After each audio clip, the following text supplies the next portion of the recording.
here's the gist of it. Supreme Court makes a decision in June. Oh, okay. That will either turn your world upside down How or are keep you? it the same. That's two things now that have turned our world upside down. That's the gist of it. Okay. Ready? That's the worst part of the meeting. I hate to interrupt all this social interaction. Maybe we should just come here and gather sometime and talk. You ever think? So, hey, good to have you here. It's March. It's a beautiful day. We've got a rather large agenda, so stay with us. Let's do our Pledge of Allegiance. Is Jerome Sack here with the, right here? Jerome, good to have you. Ask you to lead us in an invocation following the pledge right up here, if you would, please, sir. I pledge allegiance to the flag of the United States of America and to the republic for which it stands, one nation, under God, indivisible, with liberty and justice for all. Pastor. Let us pray. Father, we thank you. You are the God of justice and righteousness and hope and mercy. Today in this place, we pray that your will be done, that you would give this council and those who are in attendance wisdom and grace as they hear and discuss. Father, may we have your mind. May they, as this committee serves this city, may it be done so in a way that would benefit all of the citizens of Westfield. In Jesus' name, amen. Thank you very much. From Radiant Life Christian Church down on 161st Street. Thank you so much. President Johns, would you care to conduct the meeting, sir? Thank you, Mayor. Cindy, would you please note the presence of a quorum? Joe Edwards. Here. Scott Willis. Here. Cindy Spalgeri. Here. Jake Gilbert. Here. Mike Johns. Here. Scott Fry. Here. Troy Patton. Here. We do have a quorum. Thank you. As far as I know, there are no changes to the current agenda. Moving on, the next item is the approval of the minutes from the meeting of February 28th. Councilors, do you have any changes or additions, deletions with respect to the minutes of the 28th? Hearing none, do I have a motion to approve those minutes? Motion to approve.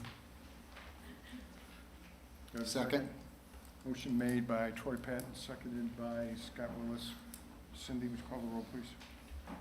Joe Edwards. Yes. Scott Willis. Yes. Cindy Spalgeri. Yes. Jake Gilbert. Yes. Mike Johns. Yes. Scott Fry. Yes. Troy Patton. Yes. Motion carries 7-0, but I do have, Scott, you had asked to have the red line. Well, we could see where Chris added, deleted, or changed some of our minutes, deleted some. So we pulled it back offline, and we are going to have to compare the minutes and then listen to those parts before we can put anything back online, because Okay, they've great. been changed again. Appreciate it. And to clarify, that would be a review of the minutes of the February 14th meeting? Yes. Okay, thank They you. were already approved, it was just, Right, we could see where they added, inserted, or deleted, so we're Okay. gonna have to Thank check you. it. Okay. All right. The next item would be the approval of our claims docket for this evening, Monday, March 14th.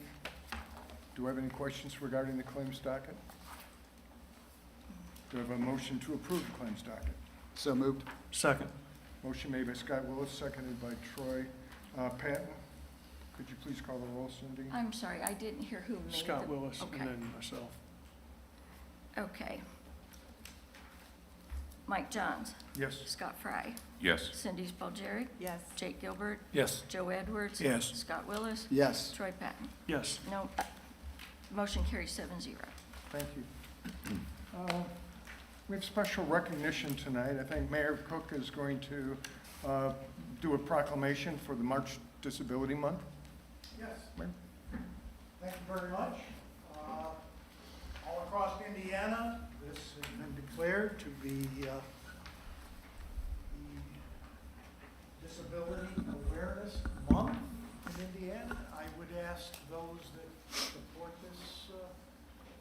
forward with me as we read this, if you would.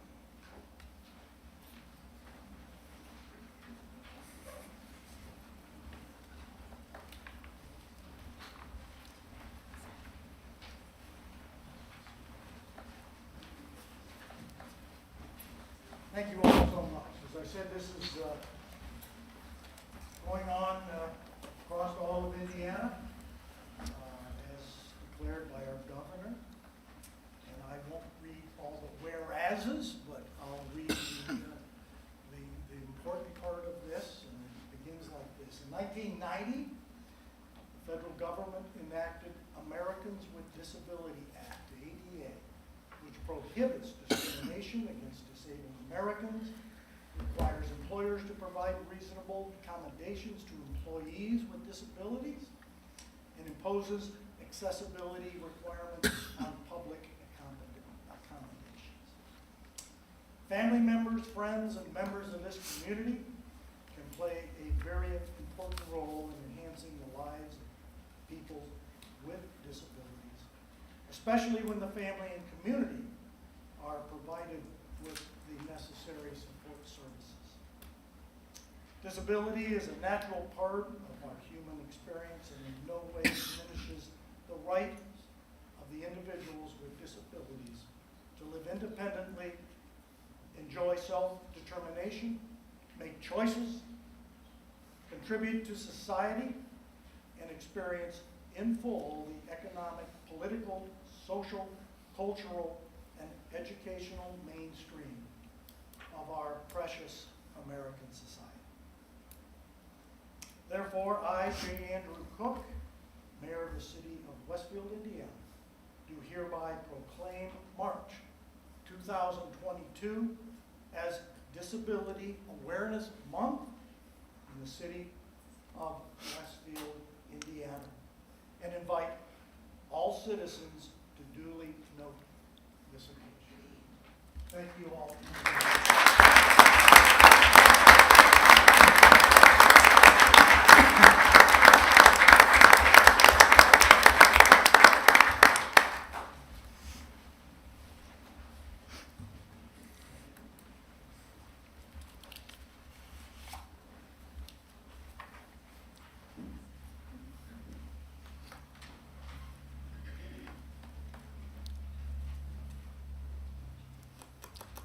Okay, moving on. First item of old business is a ARPA update from Councilor Spilcher. All right, thank you very much. I will start out by saying we did receive a memorandum, and I will pass this out if anyone is interested, and that is concerning the American Rescue Plan Act funding for our city, concerning basically if we could use these funds for the Y project. And I think I've mentioned to you that under the interim guidance, that really wasn't possible. And likely it still potentially wouldn't be directly possible, although maybe with enough legal finagling it could. However, there is one way to accomplish it if we do choose to do so, and that is essentially by making the potential donation, if we were to do so, out of the general fund and backfilling then the hole in the back in the general fund with ARPA dollars. So that's what this memo is. If anyone's interested, I will actually get it to you. Just wanted to let you know we got that. So the ARPA committee did meet last Friday, and we finalized the rubric that's going to be used to objectively score the nonprofit applications for funding. We added a deadline of April 15th to have the initial applications submitted, and decided we will have an independent group review the applications for scoring, as most committee members could have a perceived or real conflict. Our next meeting is March 25th at 2 o'clock in this room, and we're going to be nominating an independent review group to do that. Let's see. We revised the application to include that deadline in the scoring rubric. They're both available now on the city website, thanks to our very good staff that we have here at our city who helped me with it all, so appreciate it. We will need to revise our general plan for ARPA spending soon to address the revenue loss issue that I've previously discussed and provide for further specificity for funding goals. And Jeremy is here, so maybe he'd like to talk more about how he is going to be spending ARPA dollars for a stormwater infrastructure project in our downtown. Certainly, thank you, Councilor Spoljarek. For the record, Jeremy Lawler with the city. As you have allocated in the first allotment, there are dollars associated with infrastructure, we'll call it. In the original guidance, it was specific to stormwater improvements. So when we got that, we started down the path of looking at stormwater repair projects. And we identified South Union Street from 32 to 171st Street, as well as Roosevelt and College, and then Cherry Street from Roosevelt north to essentially the creek, Grassy Branch Creek. So as we were looking at all those, there is either no infrastructure, given the age, stormwater, specific stormwater infrastructure, or along Union, there is some, but it's failing in multiple places. So we had identified that project as being our top priority, and I proposed to the ARPA committee the design fee for that, which is will be right around $300,000. So we are proceeding forward with that based on the appropriated dollars in the budget. And then as we move through that, we'll have more information associated with the actual construction costs, and we will use all the ARPA dollars that are available to us, and then that will open up the door to other funding sources because it is an inclusive project. So it'll be new roads, new sidewalks, sparing utilities, curb and gutter, things like that. So we will figure out the final funding package as we get closer to construction, which will be 24 probably. But we need to do this first step in order to move the ball forward. So. And our approved plan does have 40% of our first disbursement going to you, which is about 1.9 million. Correct. So you should be able to pay for maybe 2/3 of the project Yep. with that. Yep. Okay, thank you. So, any other questions?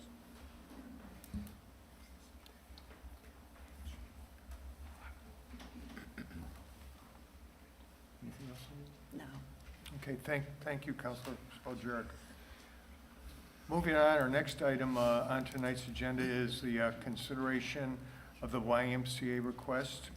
And I think first of all, what we'd like to do is just have a better idea as far as just a review of the request itself. So I see we've got a couple YMCA folks here. Mitch, Greg, if you could.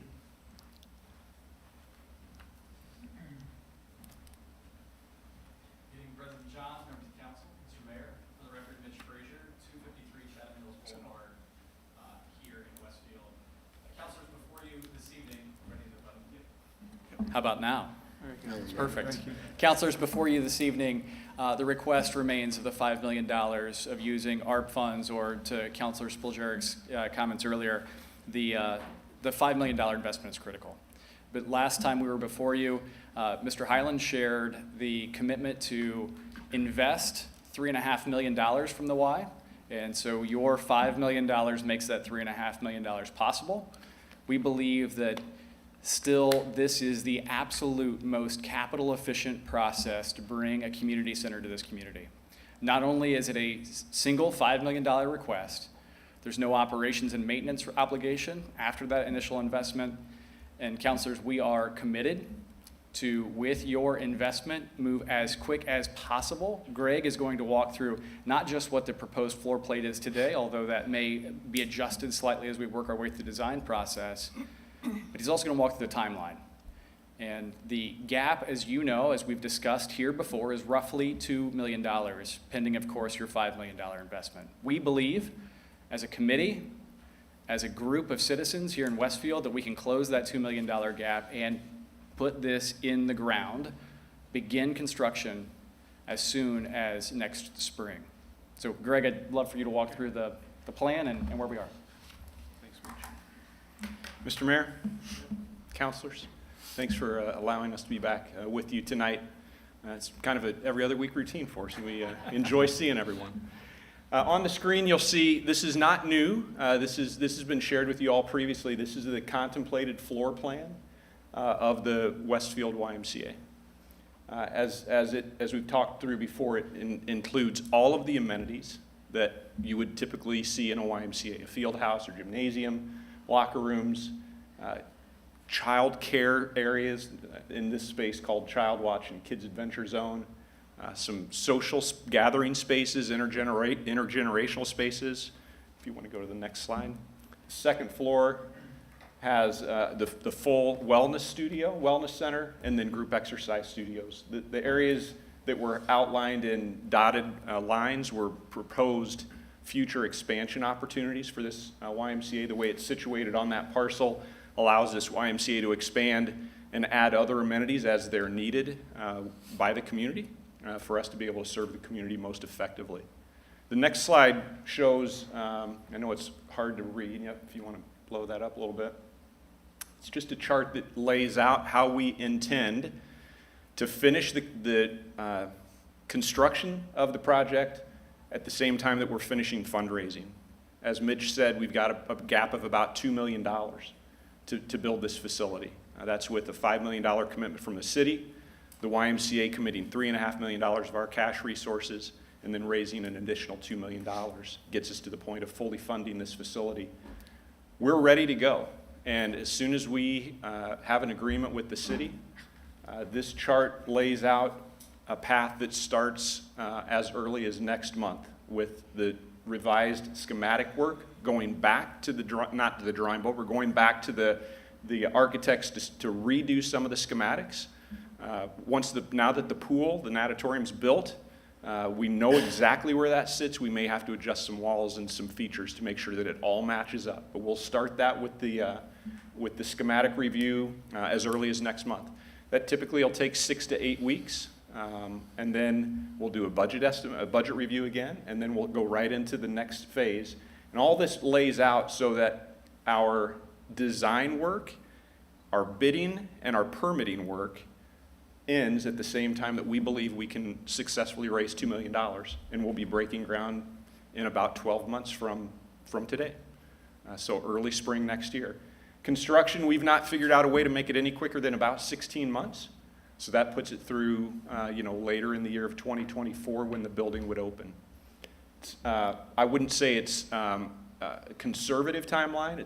I think it's an appropriate timeline. It allows us to finish the fundraising process and not hurry through the design process so that we make sure that we capture everything we need. But again, so the chart you see shows us starting as early as next month, and then the building would be completed by about Q3 of 2024. That you haven't seen before, would love to give you copies of that so you can review it and feel free to ask questions about it. The floor plate that we just shared with you hasn't changed from earlier conversations. Thank you, Greg. Councilors, questions? Can you go back to the plan? I'll ask that you keep it enlarged when you go back, please. Can you show us exactly what you're adding and what that means? In terms of expansion? For this first phase of construction? What you're asking the money for, what are we getting for the money? Everything that has a color, even gray, the green, the pinks, and the browns. So that entire first floor that's in color, everything north of that, beyond the wall that's marked gym and mechanical room, is future expansion space on that site to allow us to grow that facility as it's needed. Everything in color from that line south is part of this project. You'll also remember this does not include the healthcare partner space. That's funded by our healthcare partner, so that's not included in our fundraising, doesn't need to be in our fundraising, that's fully funded by our healthcare partner. It also does not include our potential higher education space that we're working on getting funded right now.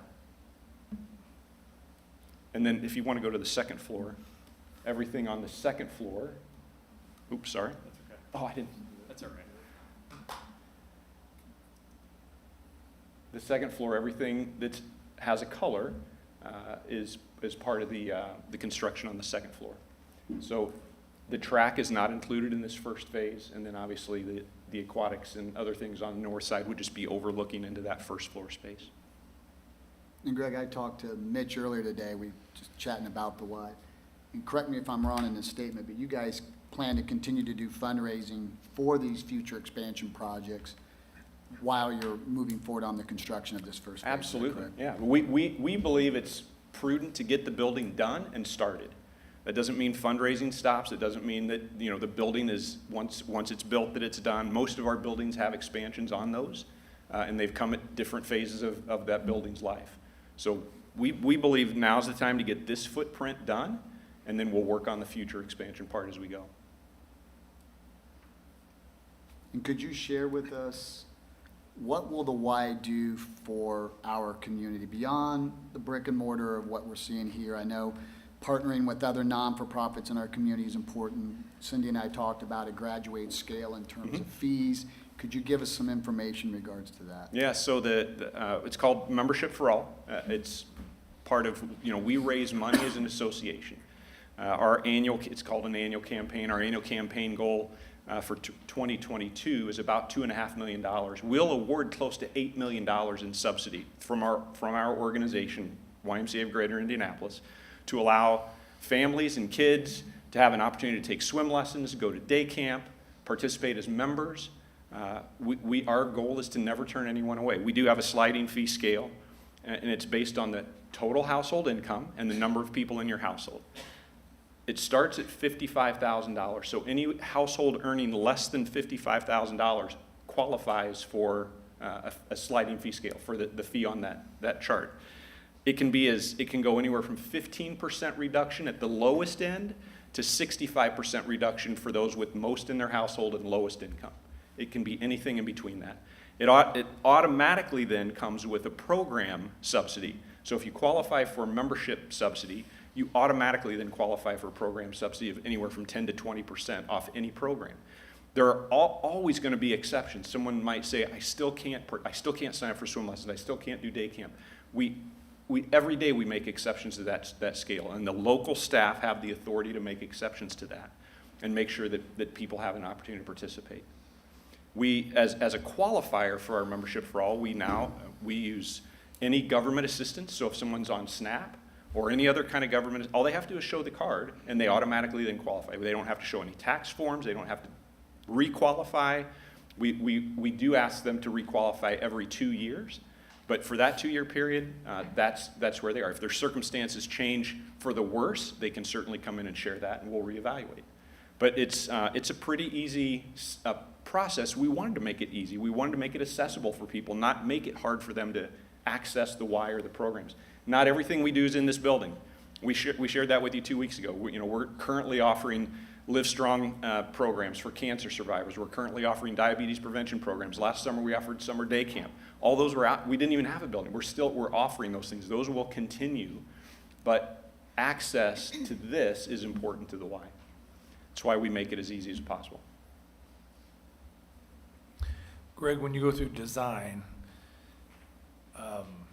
if you don't raise the $2 million, what happens to the design you have? Yeah, I mean, there are certain. It's a function of time and money. So if the goal is to break ground in 12 months and we haven't raised the money, then we have to look at the scope. Again, we'll have to figure out are there finishes that we can change out. There are certainly things that might have to be substituted, if we don't want to reduce footprint, square footage, other things that might have to change inside the building, finishes and those kinds of things. If we say, hey, March of 23 is not a critical date, we still have a couple more months or 3 months or 4 months to finish raising the necessary dollars to do the construction, then we extend our fundraising. We believe we can finish this in 12 months. We have a team ready to go. We've actually got a meeting already on the books with some of our steering committee members that are ready to go out and start telling the story. We haven't been able to do that yet because we don't see a path to victory without the city's commitment of $5 million.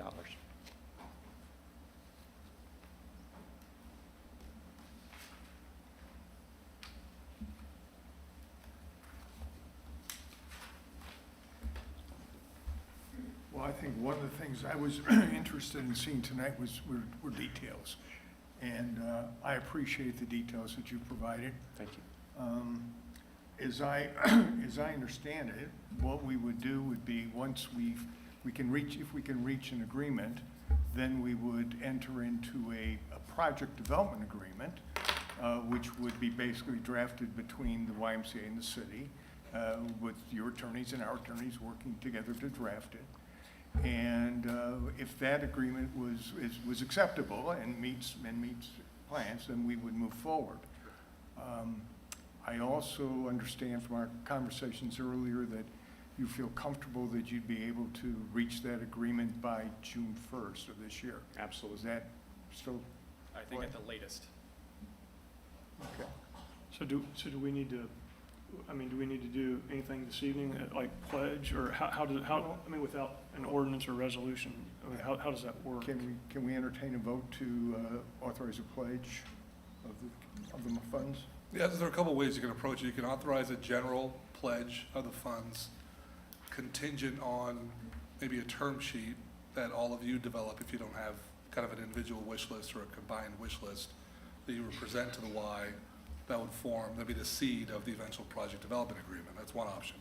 Another option is to come back for a special session or the first meeting in April with that term sheet in hand, more or less. Maybe hold a special session in between where you discuss it, and then present that with a timeline, and you take a vote and a pledge at that point with the term sheet, meaning we will pledge this money in exchange for seeing X, Y, Z, and then you can move forward that way. Okay. So it's really up to you how you want to. Can I just add, without having those different things in writing, it's really hard for me to consider a vote on this because, again, things can change, and they often have. As you know, the first request for this project, it was a different project. And it has since kind of, excuse the term, because I know others would say value engineered, and some part of me says dumbed down, and it's missing some of the components that we thought were going to be in there. Not to say that that's going to happen again, but, making a pledge without any kind of assurances of what we're going to get is not something I'm prepared to do. I'm going to need something in writing, and that's just how I feel. You guys are welcome to see it a different way, of course, but for me, that's important. Cindy, I'm curious, so let's say we voted on a pledge, but then we had the term sheet, and we'd have to vote again anyways, correct? Ideally you want to keep a record of each step, yes. I'm not. And then, by the way, you'll vote a third time on the project development agreement when it's final. Okay, so a third vote then, at that point? On the actual project development agreement, once you've finalized it, you would come back for a third vote. Essentially, if you're approaching it that way, you have to vote on the final project development agreement before it's executed. All right, what's most efficient? Most efficient is probably, if you have a general idea of what your key couple items are, like seeing this floor plan, for example, if that's one of your key items, then make a motion that we pledge whatever amount you want to pledge based on key items and other items to be determined through a project development agreement. Because then it's going to be a lot harder. In fact, it's going to be, by the way it's going to be drafted, the money's going to follow what the project is going to be. So ultimately, you're going to be voting on those few key terms and anything else you negotiate On the next with the vote. Y sometime before June, whenever it's all fleshed out. Okay. And I think a pledge now gives them the tools they need to get to the finish line fundraising. I think it's critical that certain donors see that the city is in. So personally, I think that pledge, what you were kind of going down the road, Troy, on, a pledge tonight and then an approval of the actual dollars once we've agreed upon terms of the project. I think that makes a lot of sense. So you can do a pledge contingent on final approval of an agreed upon project development agreement as voted on by the council. Okay. Cindy, because I respect your opinion, so is that okay that we actually take a vote on a pledge? Because it really doesn't do anything until we get the agreement, and then the specs will be on the next one. And you can tell me no. Well, I know, and it seems like you guys are more comfortable in doing that than I am. And I guess it's just me when I make a pledge to do something that's like my promise. Yeah. And Fair again, enough. until I see those details, that's just me, and I realize that people see that differently. So term sheet first before we present I do, but it doesn't seem like the rest of you do, so please, feel free to do the vote if you'd like. Okay, wait. I think the pledge is, just to oversimplify it, the pledge tonight would be that we, in theory, are pledging the money, assuming all the i's are dotted, t's are crossed, and we like the way they're dotted and crossed. And it's 3 votes. I mean, again, 3 votes. Right, so Councilman Fry is exactly right. Okay. It will be a pledge essentially contingent on final approval by the council of an agreed upon project development agreement. And yes, I said Councilman Fry was right. I want to make sure that. So I was gonna ask you to repeat that. It's on the record. So is it 2 votes or 3 votes, man? 2. If you're gonna do it this way, it's 2. If you're gonna do a term sheet, it's 3. Okay. So I'll make a motion to get this thing moving here. I'll make a motion that the council pledges the $5 million asked, provided we have, and will be codified once we have an agreed upon project scope that both parties have agreed to terms on. So, I'll second. Okay, Cindy? The motion was made by Scott Wilson, seconded by Troy Yeah. Patton. Jake Gilbert, Yes. Cindy Spalcheric,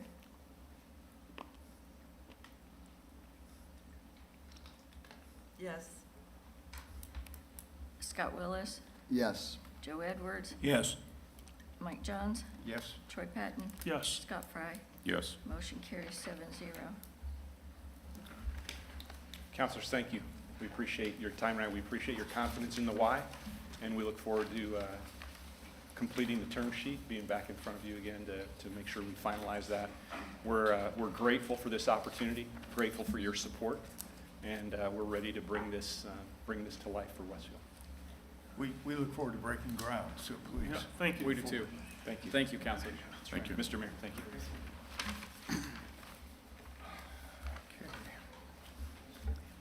The next item on this evening's agenda under old business is Ordinance 22-02, establishing the Westfield Advisory Council on Disability. This had a council introduction on February 28th. We also had public comments on February 28th, and it is up for adoption and consideration this evening. Do we have a presentation this evening? Yeah, if you could open up slideshow 2, Kevin.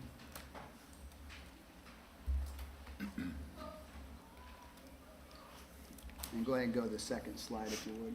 So this is just an abbreviated presentation to kind of recapture some of the things we discussed at our last meeting.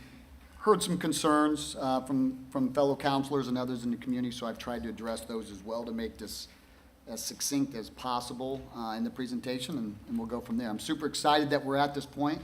For those that worked with me, it's been a long process, and we've been working on this for, 8 months, 7 months, and I certainly appreciate you two, Tabitha and Joanne, working with me and opening my eyes to real challenges that are happening in our community. As I mentioned, I have a son with a disability, 2 disabilities, but they pale in comparison to what many in this room deal with. And regardless how this vote ends tonight, I am so appreciative of you guys spending the time and educating me on the importance of this kind of ordinance. So again, why should we make this an ordinance? Formalize the Disability Council. It gives a voice with abilities to make an impact. That's probably the simplest way of putting this. By codifying, it addresses the needs of those with disabilities within the city and ensures this doesn't disappear with changes in city administration. Every 4 years in Westfield we have elections, and elections matter.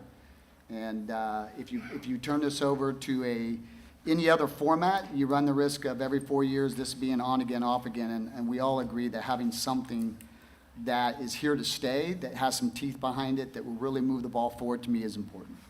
It reduces redundancy and strengthens the community by having a focused platform where all voices and challenges can be voiced. According to our state constitution, an ordinance must be created by municipalities when adopting a rule or policy with broad applicability, significant impact, and for an extended duration. And I think it meets clearly all 3 of those criteria. And then lastly, remain competitive. You know, our city is in a competitive environment, not only with other cities in Indiana, but across the globe. And, you know, we're behind in Westfield when it comes to this kind of a program. It has been codified by ordinance in Carmel, Fishers, Michigan City, Hammond, Valparaiso, Bloomington, Fort Wayne, Monticello, Muncie, Lawrence, Indy. We could go on and on. And I do believe that Westfield is the community in Westfield, in the state of Indiana to live in. I think we have a highly educated population. And I think we have a community that believes in doing things the right way. And we need to get online with what other cities in the state of Indiana have already done. And we're not talking, these aren't mayor's councils. These are codified ordinances. Next slide, please. So, some concerns that I've heard from others, I want to just take a quick second and try to address. It's growing the government. We're not hiring a single person. We're not giving it a single dollar. This is not a government program. This is giving a voice to residents in our city to voice their concerns. And I think everybody on this, whether we all vote for this or not, I think everybody up on this stage would agree that giving power to the people and giving voice to our community is always a desired outcome. We need to go slow at first. We need to walk before we run. And we've already discussed this. Several cities in central Indiana have already codified it. We have a roadmap. So that would be like handing your 10-year-old child, instead of giving them a cell phone, let's give them a landline because they need to learn the functionality of a phone before they get a cell phone. We've moved on from that, folks. Technology has moved way beyond that. And the same thing is here. There are communities who started as a mayor's council. And I think that's appropriate. But Fishers has kind of blazed the trail for us. And we're way beyond that. Cities have seen what Fishers have done, and they've grown it, and they've ran with it. And why take 5 steps back? I'm passionate for history. I believe history tells us a lot. And history has shown us there is a way to do this, and it's the right way to do it. Not to mention, the community is energized by this. They're ready for this. They want this. And we need to get out of the way and let them run with it, quite frankly. Another concern I've heard, why not let the mayor handle this? Again, we've talked about this. Giving it to a mayor, while it might be a great starting point if it's never been done before, we've moved beyond that. Any mayor, regardless if it's Mayor Cook or Mayor Joe Bonats in the future, is on a term limit. Not a term limit, but a 4-year term. And this gives it the ability to last and have a duration for generations to come. Not to mention, I don't know why the council wouldn't want visibility on this. Why would the council want it? No offense, Andy, I don't know why we would give you complete control of this council. I think this is a citywide program, and all entities in our city should want to be involved in this. That's just my opinion. Codifying makes it susceptible to open door laws. Great. I welcome that. Other communities right now are operating under open door laws. It's minimal work, and I can assure you anybody impacted by disabilities could care less about the 48-hour or 72-hour notice. It takes a few minutes of a city staff member's time to post it. That's what they're getting paid to do, quite frankly. And I wouldn't want to do this behind closed door. We're hoping this council can bring real ideas to impact our community. We don't want that done behind closed doors. We want pure open door transparency on this program. And I don't know why anybody would want it any other way. If we don't codify it, open door goes away. And why not? This isn't giving the government more power, it's giving the power back to the people. And it addresses real needs in this community, maybe more so than anything we've done as a council since we've come into term. This is real impacts, and everybody in this room at some time in their life could be straddled with a disability. Many of you already are. And I can't see of a more worthy program than this. And for that, I'll yield it back to you, Mr. President, for I'm sure there'll be questions and comments. Thank you. Thank you, Councilor Willis. Councilors, questions, comments? I'll say a few things. So I've had a lot of people contact me about this, and I really, really appreciate it. I believe I have responded to most of you, probably not all of you yet. As Councilor Edwards would say, there's, and I shouldn't put this on you, but there's more than one way to skin a cat. And sorry, Joe. So I've been struggling with this. I'm obviously a huge proponent of the idea of having a bigger voice for the community. And yet, the way that this is being put before us, and it leaves me great pause for a number of reasons. And it's only because I've been in local government or nonprofits, both elected, appointed, everything in between, for almost 30 years. I'm really getting old. Time flies. And it's, sometimes seeing something like this, it says, is this really the right way to go about this? And I talked with Steve Latour at the Chamber, and Steve very graciously said, you know what, we could do this over here. We could house it. We could have committees then. We could do all this stuff. And he started talking to me about ideas. And I hear ideas from other places. And not to say all that can't happen, but there's so much to do, and it's such an important topic. And sometimes when you make things into a committee like this and you give it to government, it actually has the unintended consequences and actually less benefit. And it's hard for some people to understand that, but sometimes people lose passion. They say, well, there's others that's on that committee. And it's, well, there's the 7 people on that committee, but those people don't represent me and my disability. And all these different things come up. And right now, you could have a group appointed by mayor, housed at the chamber, whatever it is, and it could have 30 people all there, all passionate. Could have more, could have many subcommittees, could have all of this. And they wouldn't be restricted. You know, when you start talking about a committee like this, suddenly 3 people, or in this case 4, couldn't get together and do some problem solving outside of a public meeting. And so that troubles me, because I think there's a lot of things, and you know, looking at the ADA coordinator is one. And so if 3 different people who happen to represent different things want to meet with the ADA coordinator and do a lot of work, that's got to be a public meeting. That's not sitting around a table and figuring out how to solve problems all the time. I wish it was. So this is really important stuff, very important to me on many levels, personally and for the community. And again, I just don't know this is the best way to do it. Just a couple of points, if I might, because if we wait too long, it'll be out of my head and gone. I won't be able to address it. Fair point, Cindy. I certainly appreciate your perspective there. I think the chamber has a role. But what's the chamber going to do for an 80-year-old vet that's an amputee that doesn't work anymore, just wants to try to get to a store and get into a shop and maybe pick up a loaf of bread or something? I mean, that's not what the chamber is about. It certainly play a role, and I think partnering with the chamber makes a lot of sense. We can have subcommittees with this council. This council is simply, the ordinance is simply setting up a body of the council, and where they go with it is really up to them. If they want to add 100 subcommittees to address every disability known to man, they can certainly do that, just like they could, Cindy, the way you had mentioned, if it was given to somebody else. And lastly, I would argue, I certainly understand the concerns of this failing. If it fails, that's on us as a community, not because it was an ordinance. I don't see, it's working as an ordinance in every other city in central Indiana, so I don't see why this would be any different. Again, we're not the first ones to create this ordinance. It's been created all over central Indiana, quite frankly, all over the state, and it's working. If it doesn't work here, it's because we choose not to make it work, and that I can't solve. Anything we do has a chance of failing, but we have 0 chance of this succeeding if we don't do something. But like Scott, Fisher's went for 6 years without an ordinance, and they did all the work and became a leader in the forefront of it without it. They were the first one to go down this road. And it's just now that they're codifying it. So I don't think that has any bearing on its success.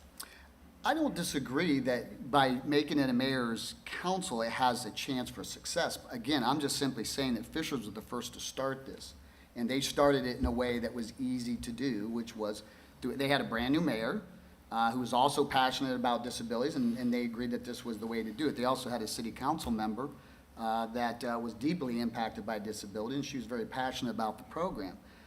So it was very much ran more by the government, quite frankly, at that time, than what this would be, creating up a community council, not something ran by a city councilor and a mayor. They did it because there was no roadmap. Everybody since then has seen what they've done, and they've just jumped headfirst into the ordinance, and there's a reason for it, because it's working. And I would recommend, if you haven't talked to Cecilia Goebel, or other Fisher councils, or Carmel city councilors, or any of the other, I've talked to councilors from all across the state, they resoundingly say this is the way to do it. This is working, and this is the way to ensure that it lasts. So, again, I'm not trying to minimize your concerns, Cindy. I certainly understand what you're coming from. I'm just saying, if we were the first ones to do it, I'd probably agree with you 100%, but we're not. And this is not new, and it's been going on in our community for a long time. And I don't think we should be taking steps backwards when other communities have moved forward and done it successfully. So I don't want to browbeat you, I just wanted to add that in. I'd like to, if I could. So, first of all, through the course of this process, I've had the opportunity to speak and communicate with several of those in our community who this is going to impact. Again, I think to a person, everybody on this council understands the need. I think everybody on this council understands that this is something that needs to be addressed, absolutely, positively. I share Councilor Spaljerik's position on this, that it's probably best not to put the government in control of this, and I say probably, I'm just trying to be kind, definitely, not to put the government in charge of this. I think Cindy had mentioned the Chamber of Commerce. Very kind of them to reach out and want to get involved. I don't think the Chamber of Commerce is the solution. Councilor Willis, you've mentioned mayor committees or something of that. Subcommittees. Yeah, subcommittees. I don't have the terminology maybe quite right, but I don't think that's the solution either.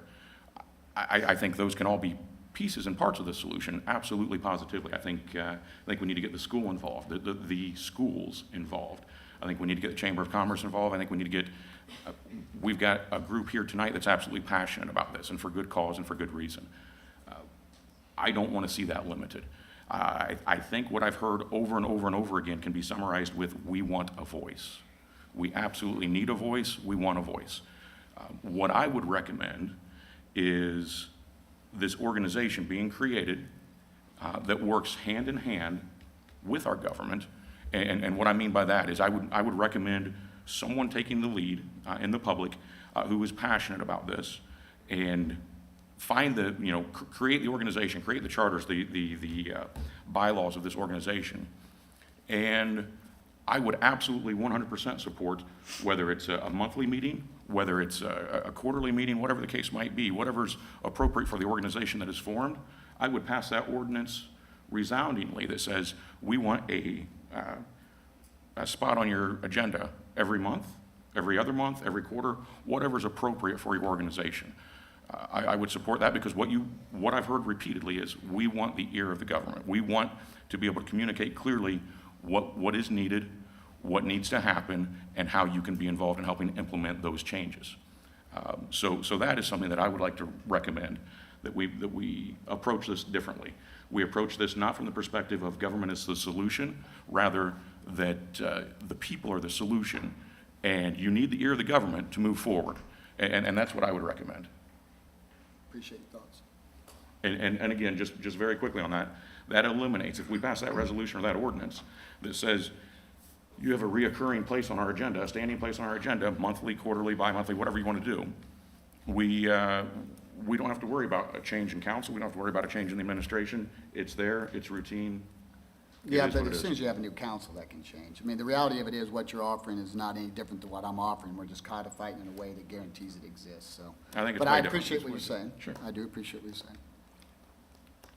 Well, the way I'm offering it, or my suggestion, eliminates any government constraint, any government control. It's up to the people to organize the way that they want. They can include as many people as they want from as many different, again, they can have counselors there, they can have school board members there, they can have, they're not limited to 7 or 9 or whatever the case might be. It's as they desire, based upon their needs. And again, I would argue that there is no limitation in the number of people can participate with this ordinance. Again, subcommittees, this thing can grow into a lot of different arguments. And I'd also say one more time, This isn't a government-controlled program. This is giving a voice to the people, so, but I appreciate your perspective. So I would say this. So, you know, my commitment stands, and I'm very supportive, but I would tell you this. I would not vilify the people who are against this. This has not been handled well.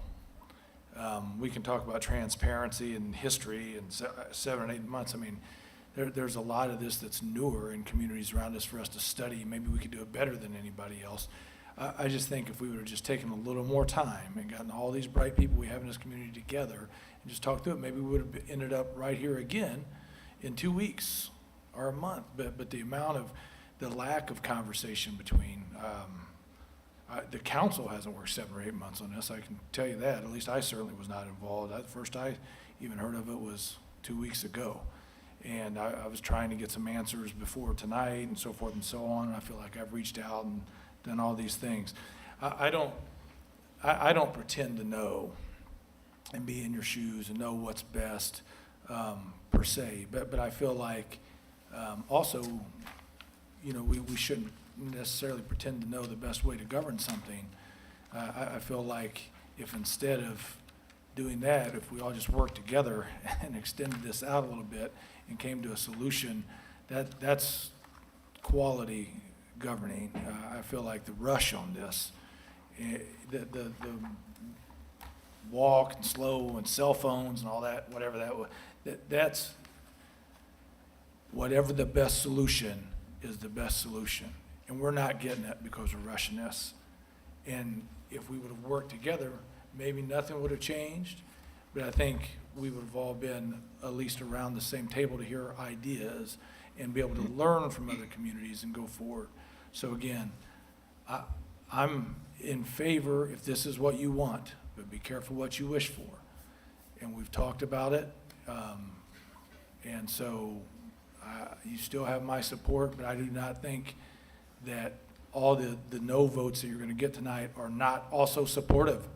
They just, from their expertise up here, they believe this is not the best way to help you. And so it puts us all in a difficult spot because this was rushed and there wasn't as much collaboration as there should have been. So Jake, I just have to add there, I fail to see how this was rushed. I put this ordinance in front of this council the first week in January. We are now into the second week in March. I've gotten no calls. Jake, you called and I've talked to Cindy and I talked to Joe. I've not gotten calls you from got 3 counselors. calls? I've not had anybody question, make any suggestions. I've been more than happy if we wanted to table this and try to get to a middle ground, I'm all for that. And if we want to do that tonight, I am all for that. But let's not act like 7, 8 weeks is a long time. And we all know that ordinances and resolutions have been popped on this council with no vetting, no time to even read it before you show up for a meeting. So I fail to see how this is being rushed. I apologize, I agree with everything else you're saying, but. Like, we just collaborated on a $5 million ask that took forever. You got That's a these $5 7 million people- ask. This is a free program ran by the citizens of this community. I don't see Right. that correlation there. But the amount of time, I'm saying we can reach consensus. As different as we are, we can reach consensus with time and working through things and vetting through things. The first time I read it was 2 weeks ago, so, maybe that was wrong. And I have talked with multiple people in the audience. So again, I'm voting yes, but my point is, I just think it could have been done better. That's all. And we essentially said that last time, that we needed more time to think through things and talk through things. Anything we do takes longer than this. And so I understand what you're saying. It's free, so it should be easy, and everyone should be behind it, but clearly everyone wasn't. That was obvious last Monday. So why are we voting tonight? President Johns, there's an old saying that says, a trim ship sails best. And I think there's a lot of things that could be done and probably would be done, but they have to be worked on. I think that work, that beginning work, needs to be done not by us. Our appointment of people to this committee implies that the city will fund every need, and we may have to, I don't know, but I doubt that we can, really. And so I think we have to see really what can we do, how are we effective at doing it, and then sail that trim ship. And I think it's going to take us a little time to get that done.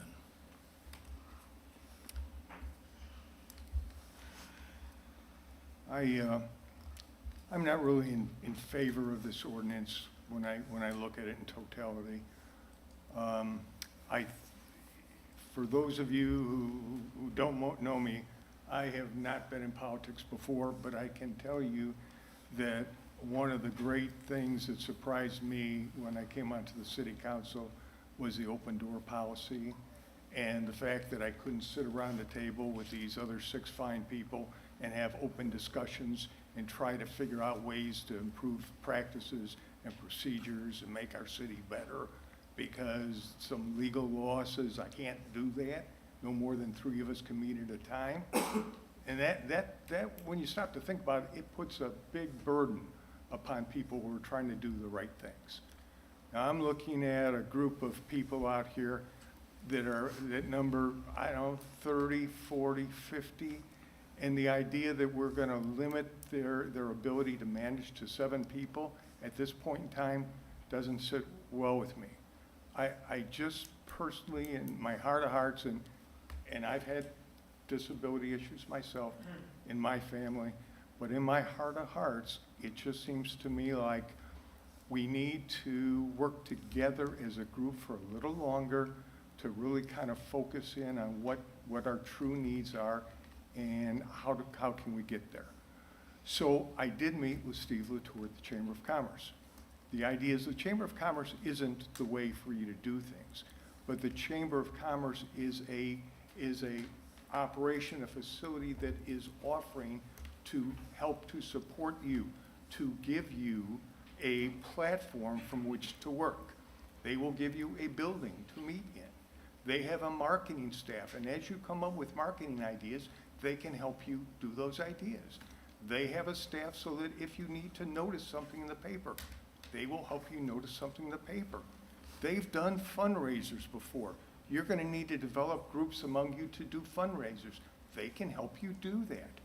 They've put together a checkbook before and business financials as a group. You probably are going to need to do that. They can help you start to accumulate funds and financially organize your system. So I support your ideas 100%. I would just like to see you come together for a group for maybe a year, get all your ideas together, and then come back before the council to be codified. But I would also say that, yes, there's a handful of cities, there's 3-4% of the cities in Indiana that have already codified groups like ours, like this one here. But that doesn't mean that the other 96% of those cities aren't doing things right. There are probably a great number of those cities that have groups of disability groups that are working together to make their cities better. So to say that only the 4 or 5% that form have an ordinance are right and the other 95 are wrong, I'm not buying that either. So I think there's a middle ground. I think we just need more information. We need more time. We need to work together. So those are my thoughts. Appreciate it. Councilors, any other questions, comments? Can I have a motion then on this ordinance? I'll make a motion to approve ordinance 22-02. Do I have a second?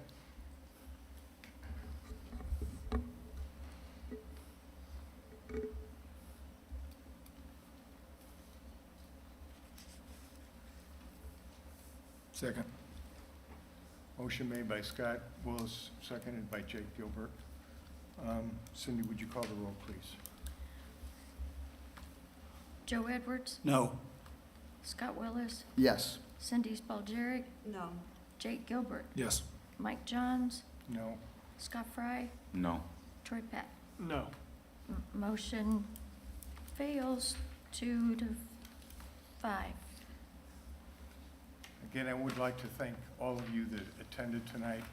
You're being respectful of the process, and I hope and I'm sure that we will find a way together to move forward. And please reach out to any and all of these counselors. Thank you. Moving on, our next item on tonight's agenda is Resolution 22-100, Fiscal Plan for Ordinance 22-03, Shared Property Group Phase 1, Adoption, Self-Adoption Consideration this evening.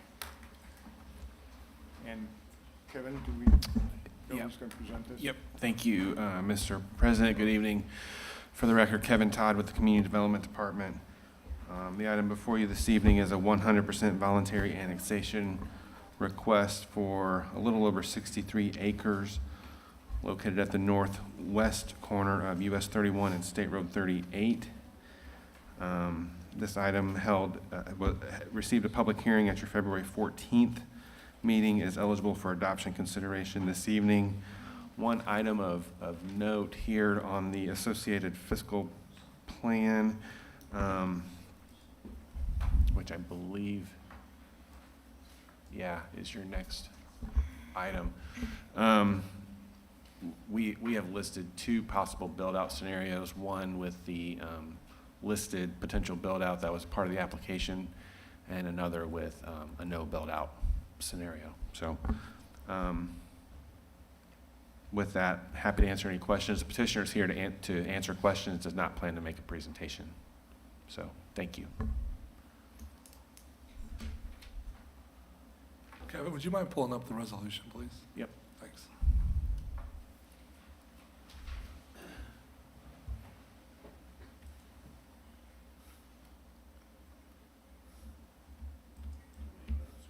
Yeah, would you go to C for me?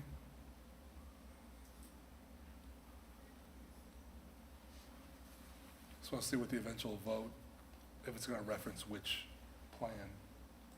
Just want to make sure that's clear, I guess, for the council as you're considering it.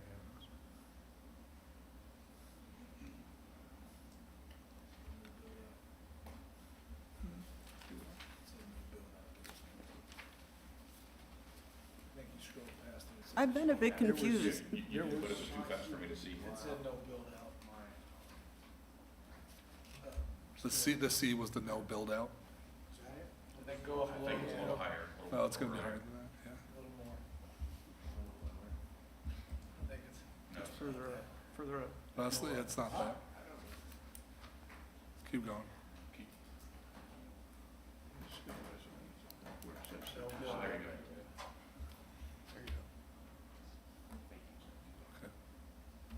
Thanks, Kevin. Yeah, just be, whatever you're voting on, just be aware that which fiscal plan is. I think that's next on your vote anyway. What are you saying? I mean, saying, Just elaborate, please. you're voting on the resolution that includes as an exhibit a specific fiscal plan, one that has a build out, one that's no build out. Just be aware of which one you're. Oh, I got you, I got you, See what I okay, mean? okay. Yeah. Can I ask a question about this, just for clarity? Would anyone mind? And Please do. I was going to. I've talked to the petitioner about this, and I mean, I think that I understand it. I think it's a bit confusing because this is coming at us differently than most annexations. Most annexations that we do voluntary come through for a rezone first. And instead, this one's coming through first for their annexation. And we have not yet considered a rezone for the property. And that is considered in this build-out, in the numbers that are presented. And the odd part of that too, though, is that that build-out is not supported in the comp plan or the current zoning. So I'm a bit confused why that is even on there, other than somebody who has the property wants to do that. But it's not right now allowed on the property. So, and it's more an administrative kind of issue to say, why is it even being put out there for that? Well, I can take part of that, Kevin, and you can add on to it. I don't know what the way you guys have done it before. There's certainly nothing wrong with a super voluntary annexation being presented in this way. Of course, you're gonna have input, so will the APC, in any eventual determination how this is zoned and what the permitted uses are. And the fiscal plan just gives you kind of an outside, okay, is this supportable from a city services standpoint? So I guess the legal conclusion is you're fine to approach it this way if you want to. There's nothing wrong with the way you did it before, apparently. But beyond that, you're gonna have another chance or two to review it, whatever the next phase is or whatever the ultimate build-out's wishes are. Kevin, I don't wanna steal your thunder. I don't know if anything to add. No, not a lot to add. I think you're right, though, that we typically do see these in a different order. However, I would agree that there's nothing wrong with this order or this approach. It is not common for us, but, just not to repeat here, but as Manny suggested, what is listed in the potential build-out scenario, I think would anticipate a change of zoning potentially, and again, just to show that kind of outside anticipated potential build-out, just to give you that full kind of range. I would just agree with Cindy's, observation that this is kind of backwards to how we normally handle it, which automatically kind of makes my antenna go up and say, well, why? Is it legal? Yeah, it's legal, but why would we do it? We certainly can go ahead and approve an annexation without having an idea as to any rezoning or anything like that, and I guess that's what we're being asked to do tonight. But I think it's also important to point out that by approving this annexation does not mean that we're approving any potential zoning. That's a different issue that'll come up at a different time. That's correct. So I think I just want to make that Just, clear. just one point, I know everybody's looking at Kevin. This isn't Kevin's proposal. No, Kevin. Yeah, the city's not, we're not bringing this forward. The petitioner's bringing this forward. No, but they do the fiscal plans, do they not? No. Who does Actually, them? not. Yeah, there's a consulting FSG. We consult with FSG to prepare those, and they base these tables off of information that's provided in the application by the applicant. These are not our projections. Interesting. I would say I've received a great deal of interest in this annexation and the order in which it is happening. And there are some people who have built some pretty nice homes out there. This property happens to be a property of my paternal grandfather back in the 1940s.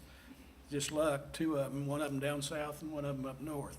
Anyhow, I don't think that we're going to approve anything that's going to harm those people, because and distort, if that's the proper word, what we wish to be the portal to the entrance of Westfield.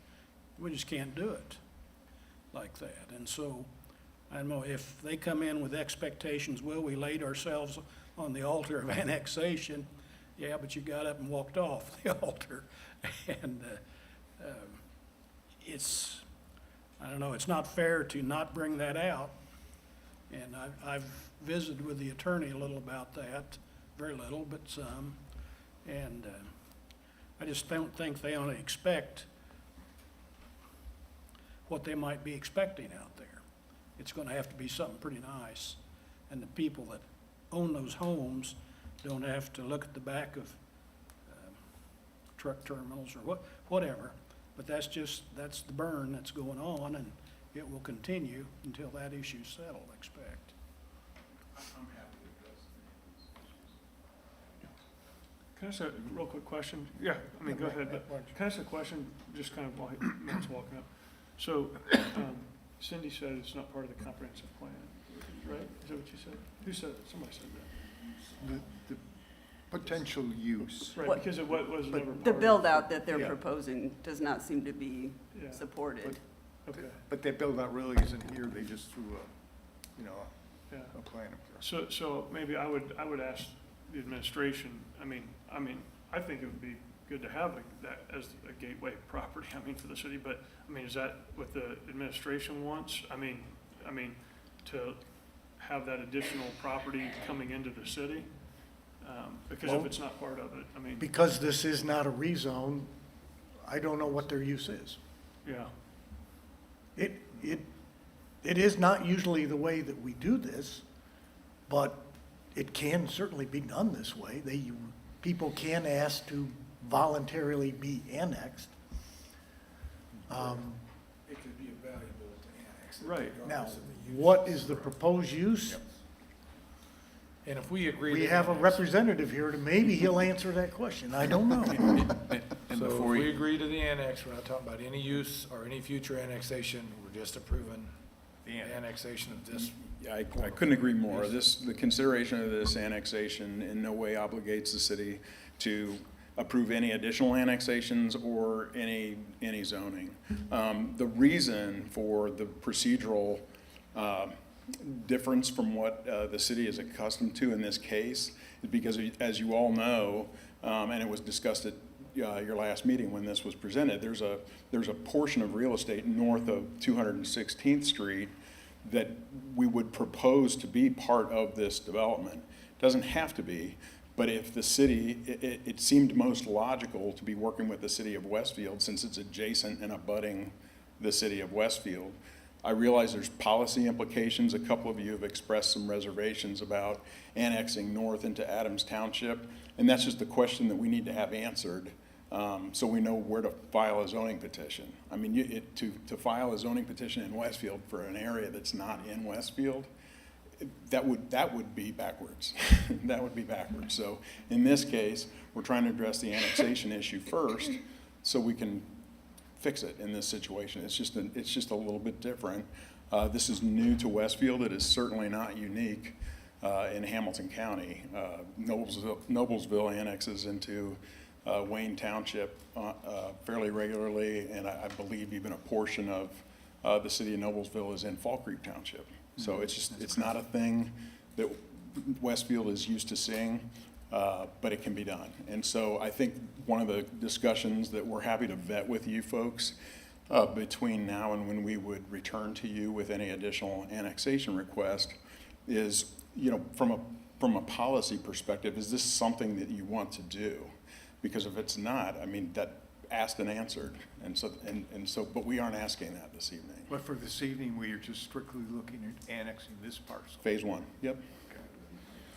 I want to add something here just to be clear. So when I look at these numbers, the no build out means we annex it and we don't do anything, correct? Correct. Which costs the city money long-term, it looks like. Well, it's actually a wash after 5 years. After 5, but I assume the numbers are going negative as you get deeper into that. So I'm assuming it's not going to get any better after 6, 7, 8 years. Is that a fair statement? I mean, I don't know the answer to that. I really don't know the answer to that, and I'm not playing naive here. I don't know the answer to that. Assessed values go up too, and I think the assumption is that the rates and values remain constant over that time. So there may be other things that change that too, so. And I just simply say that because if we don't have any intention, I think we all know what the plan is to some extent. It's going to be commercial. And Yeah, that's the what idea, US 31 yeah. is. It's a There's commercial corridor. no hiding it. I mean, the Yeah. idea is to bring a Class A office Absolutely. park, business park to Westfield. The design of it is not completed. It hasn't even been considered. There's been no neighborhood meetings. There's been no hearings. That part hasn't even started yet. So that's all part of what would come. I guess the point that I'm saying is if you don't want to see that, there's no reason to approve this because I'm not sure the annexation does a whole lot for the city. Certainly if we redevelop that into commercial, it has a huge windfall of tax revenue to the city, and you've made it very clear that's what you want. I just wanted to add that because there's no sense in approving this if we don't have any intentions of ever doing anything on that space. So Councilor Willis, based on those numbers, it's a $35 gamble estimated. Well, That we're over gonna 5 find years. something, I yeah, get over that. 5 I years, that get we're gonna that. find something of value to put on I get that. property. I think it's 70. I did the math.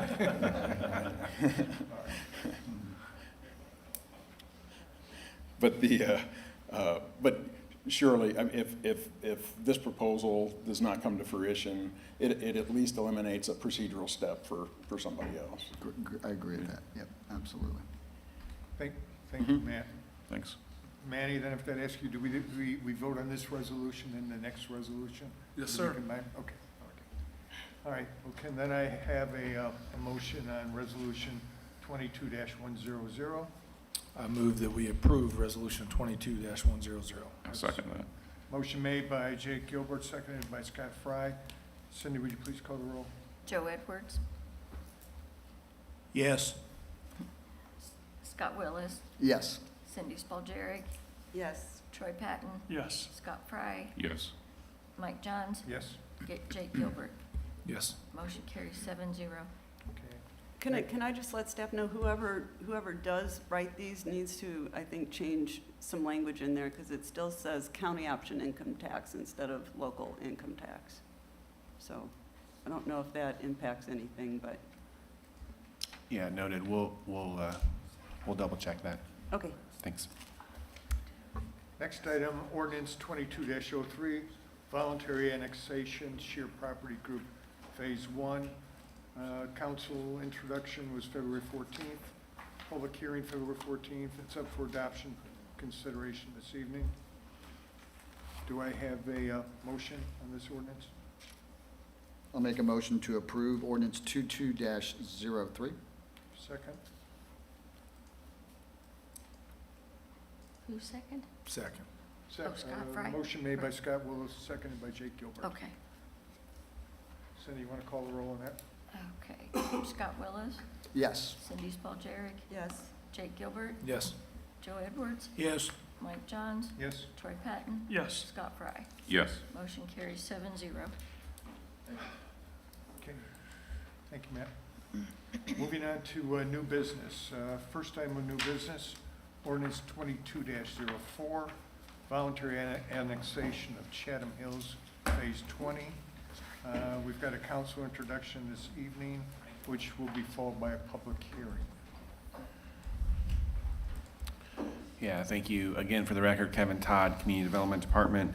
This item before you is 100% voluntary annexation for a little over 2 acres located at the southeast corner of 203rd Street and Tomlinson Road. This item was noticed to receive a public hearing this evening and will be eligible for adoption consideration at your April meeting, at which time the fiscal plan, the accompanying fiscal plan, will be presented at that time. Likewise, the petitioner is present this evening, does not plan to make a presentation, but is available for questions. Thanks. Okay. This item is up for public hearing, so we'll open the public hearing at 8:19. Kevin, do you have any cards at all? Not for this item. Okay, why don't we just give it about 30 seconds then? No call-ins or anything like that?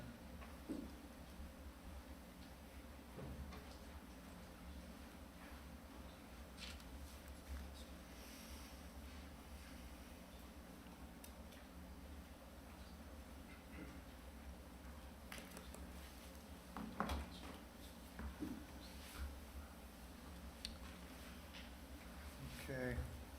We'll close the public hearing at 8:20.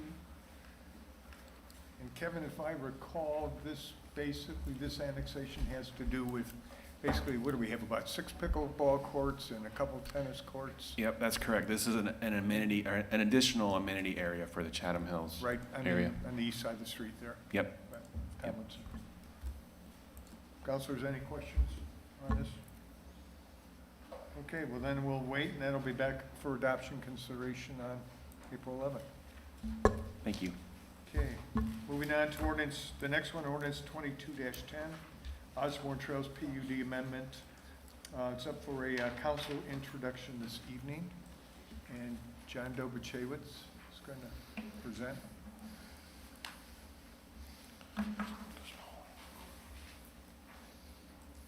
That's good.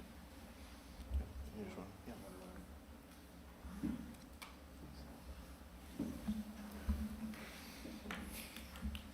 Good evening. For the record, John Dobachewicz with Nelson and Frankenberger.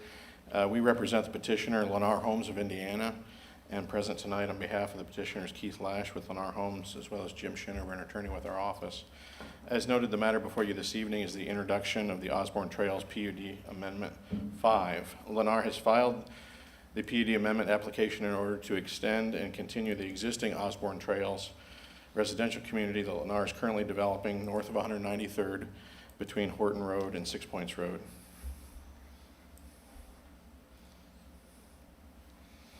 You can see here the subject real estate. It's outlined in yellow.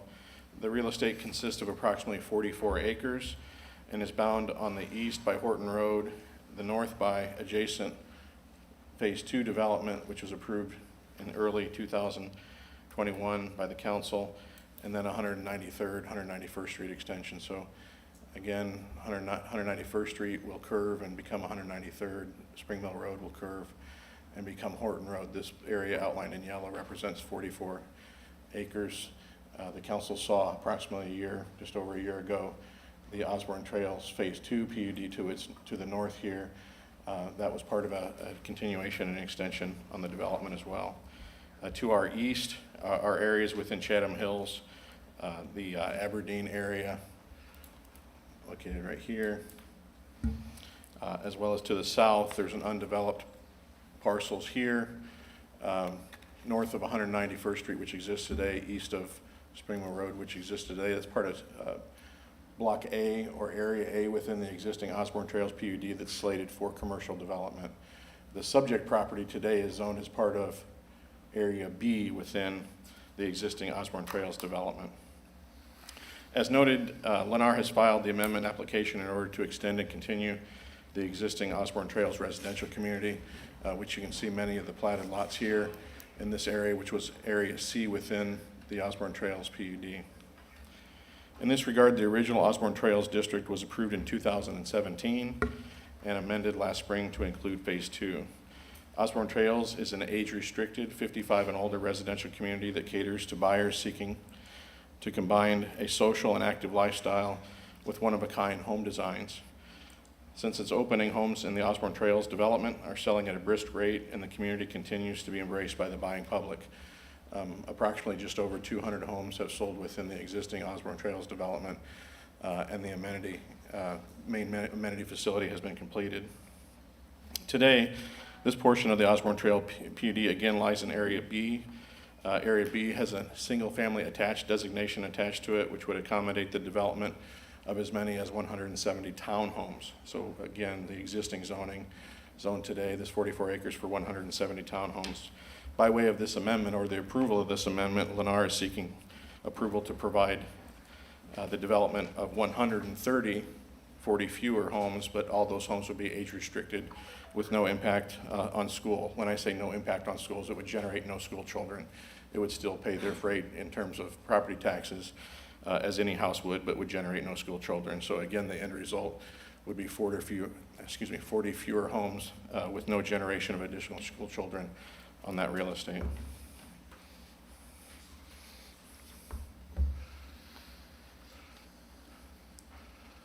On display now is an exhibit which shows the plan for the amendment area as well as Phase 2 to its north, and the existing aerial, which includes all those areas that are part of the Osborne Trails today. So again, for everyone's benefit, the 44 acres here, which is the proposed action, the Phase 2, which was approved approximately a year ago, and then the existing component of Osborne Trails, which exists generally to the north and west of this site.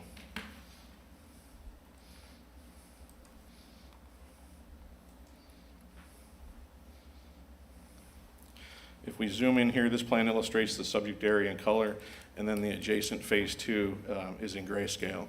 Again, the 44-acre parcel, the grayscale Phase 2 area. Access to the development would be from Horton Road and Stub Streets to the north, connecting into Phase 2.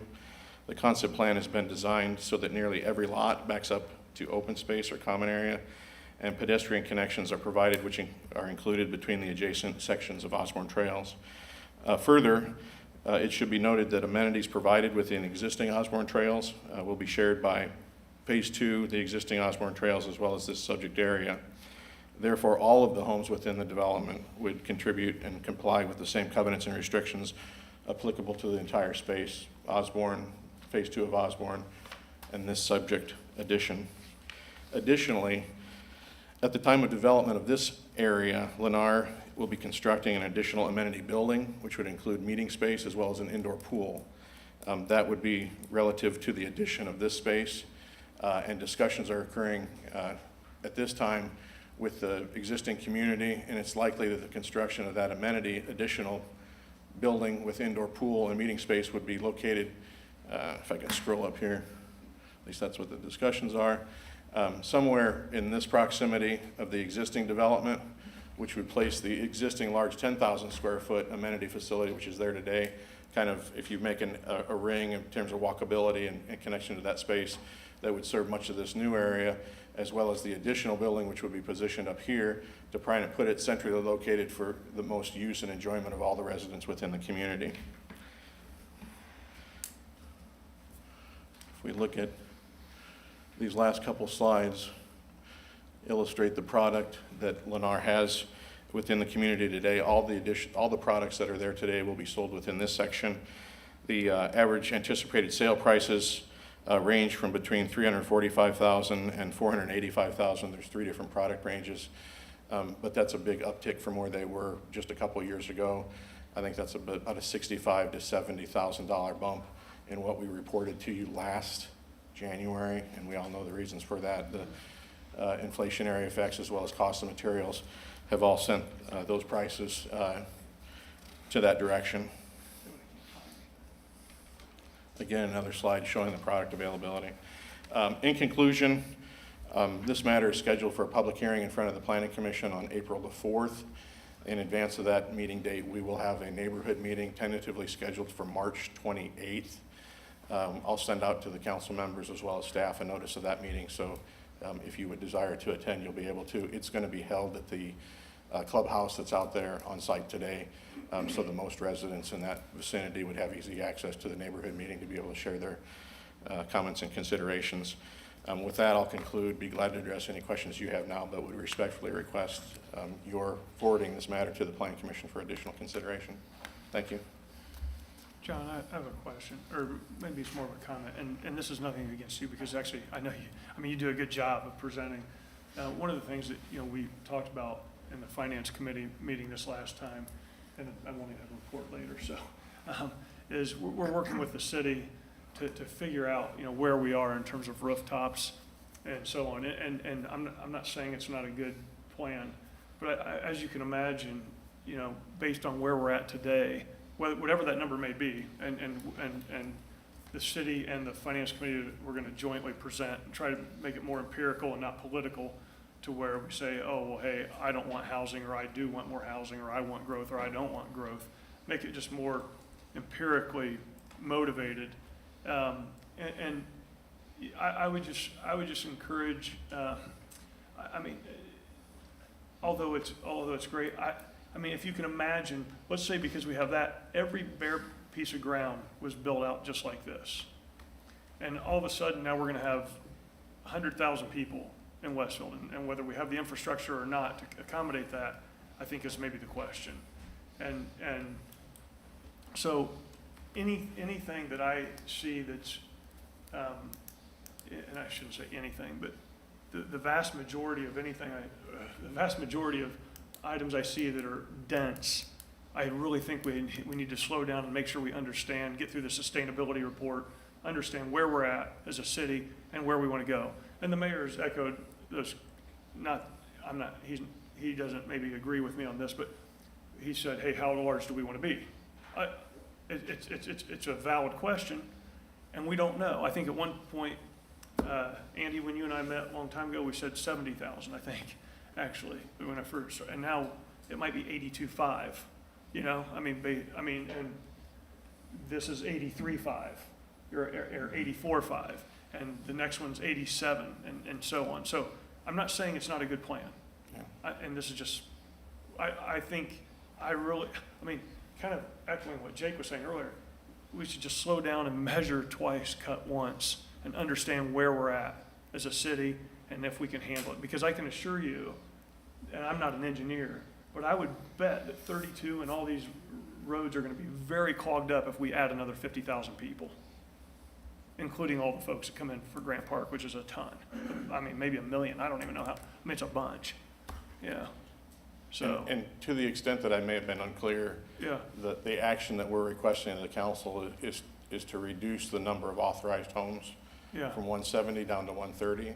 yeah, I'd love to of- make it 90. I mean, Higher value homes with Yeah. older couples in them rather than townhomes that would be there potentially with Yeah. families, because that's not a restriction today. Not that I have anything against somebody with a family in the community, but Yeah. hearing what you had to say, knowing that this would cause a reduction by 40 in the number of homes, a Right. reduction in population because we only have presumably husband and wife in those age-restricted communities rather than families of approximately 3 to 4 people in a household where you just have Yeah. two.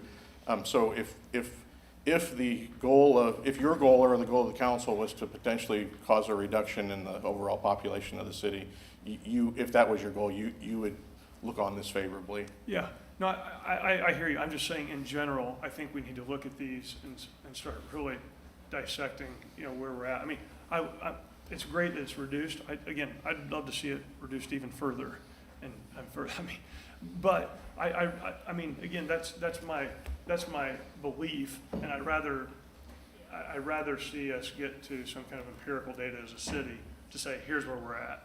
And then that way, everybody can make their own decisions, and people can vote. I mean, you can have some people say, hey, I want growth, and I want tons of it, you know, and the more developers, the better. And then some people may say, hey, look, I mean, I want to be the last person that moves here, you know, right? So, but I hear you. Thanks for your comments. Yeah. Appreciate it.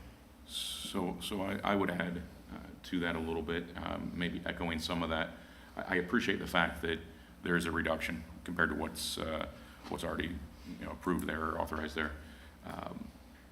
I do appreciate that. I appreciate the fact that it would also be age restricted. So again, minimizing any impact on the schools, of course, providing benefit and not putting any extra stress on the school. So I do appreciate that.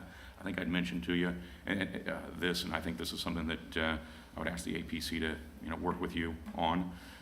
Just a quick look there. My eyes are terrible, and I haven't been able to count those exactly, but I think we're 60-plus homes lined up straight. You know, in general, I am very anti-high density subdivision or PUD. Again, I understand what we're working with here, but I think when we've got everything lined up, if we're looking parallel there to Horton Road, I think we've got 60-plus homes that appear to be just a perfectly straight line right down there. So I would encourage you to work with the APC, or I'd encourage the APC to work with you on that a little bit. But to Councilor Patton's point, 130 compared to 170, that's a good start. If there's any way to, you know, get that a little bit smaller, that would be even better. So those are that's my 2 cents. Thank you. Any other comments? I have just a few, and I just want to share them so people are aware. You have almost all rear facades oriented to the rights of way on these primary roads. And you know that I've been a stickler about that for years and years, because I think, you know, you're putting not your best foot forward, and I have a problem with that. Is this bermed and landscaped? It is, and we wanted to match the effort that's been made along Horton Road, really across this perimeter. If you look further north, Dries has a development here where the homes line and back to Horton Road. There's the section of Chatham Hills, which exists here with the homes that back. Of course, they have landscaping and berming along those frontages, but there wasn't a design objective, at least here, for those homes to face out toward Horton Road rather than be internally located. It was a desire on the part of the developer to connect those folks internally, where they would have less of a connection to the community with their front door facing Horton Road rather than interior to the site and toward the amenities that they're going to use interior to the site. So that's not to say we can't look at it. I did speak with Mr. Fry last week. He mentioned this comment to me, and we're going to take a look at our ability to bend some of these roads to provide an additional offset and terminate some of those views shorter than the distance provided today. There are rolling setbacks. When I say rolling, they meander. They don't necessarily roll. There's 20-foot setbacks to 20-foot setbacks, so you don't have all your homes in a row along that frontage. So I know within Phase 2, early last year, this was the alignment, and we committed to develop in compliance with the concept plan. So you have constructed what was approved. To the north of that, again, Dries is to the north, and then to the north of that, other sections of Chatham Hills that provide that same design parameter and dynamic. So we thought that was appropriate to be consistent with those in that space. And then across here, we have commercial development here, and we thought those residents who live along that segment would rather not face the commercial development. They would rather have their rear yard along And that that's segment. for a variety of reasons why I'm very particular about seeing a sizable berm there with incredible landscaping for a host of reasons. If you have an opportunity this spring or the next couple of weeks to get out there and see the other segments that they've landscaped in this area and give us some ideas, we'll work with those and address that at the Plan Commission level. There's plenty of room for decent mounding and landscaping along that perimeter is what I'm saying. John, how many acres is this project? 44 is this amendment area. Okay. As we discussed, just, for public record, when you look at what probably is going to go in there, I think this is a good project. Keeps the impact to the schools low, actually zero. And it's been a wildly popular neighborhood. I've been out there, I've gone through the houses, the amenities are phenomenal. It's a good product, so. Doesn't surprise me you guys are coming back for more. So I appreciate it. Thank you. John, thank you. See you in 3 weeks at the APC meeting. Thanks. Thank you. The next item is ordinance 22-11, the Grand Park Village PUD Amendment 4. We've got a council introduction this evening, and then on to the APC on April 14th, April 4th. John. Thank you again. And you want me to drive? I know. Again, for the record, John Dabushewitz, land use professional with the law firm Nelson and Frankenberger.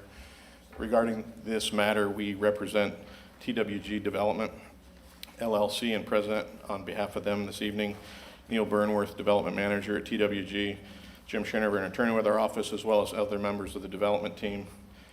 The matter before you this evening is the introduction of an amendment to the Grand Park Village PUD to be known as Grand Park Village PUD Amendment 4, as it pertains to standards within the PUD text, the text of the existing ordinance, related to landscaping, multifamily development, and parking standards. The subject real estate's highlighted on this aerial image. It consists of 12 acres and is located northwest of the intersection of Grand Park Boulevard and Wheeler Road.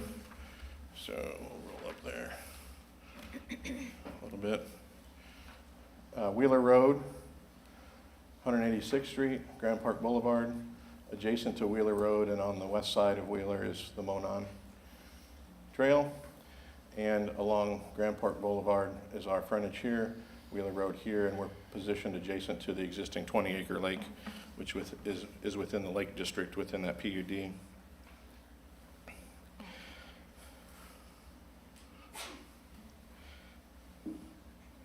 On display now is the site plan for the development.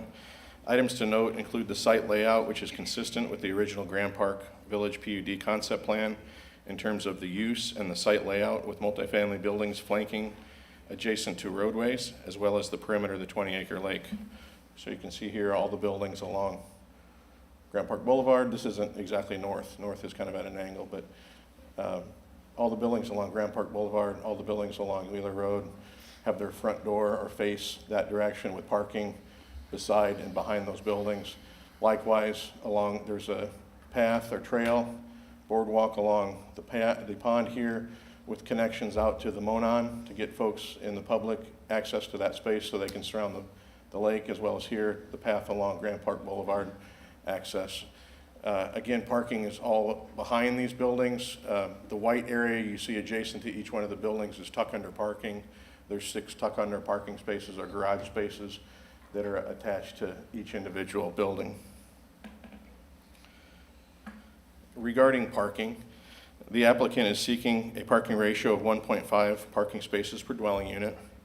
This ratio is consistent with the apartments under construction today at Chatham Hills, as well as south of State Road 32 within the Trails development by Holiday Properties. So the council and plan commission have seen this level of request in the past. At those two locations, the standard in the ordinance is 2 parking spots per dwelling. And I think actually at a couple of the situations, the parking ratio is lower.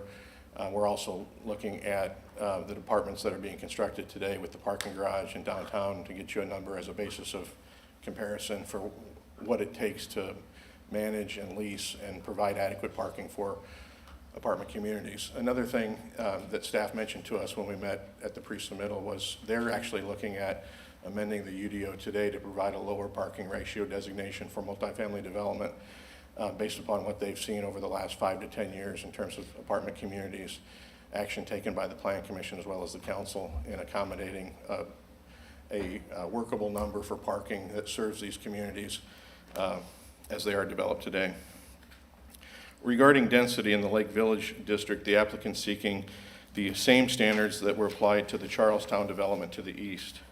That would be to allow 21 units per acre and permitting multifamily buildings to contain 24 units. So if we go back to this slide, this is the Charlestown development that was an amendment to the PUD in 2019. So originally in 2012, the developer came to the city and said, I'd like to develop 970 multifamily units as part of the overall development.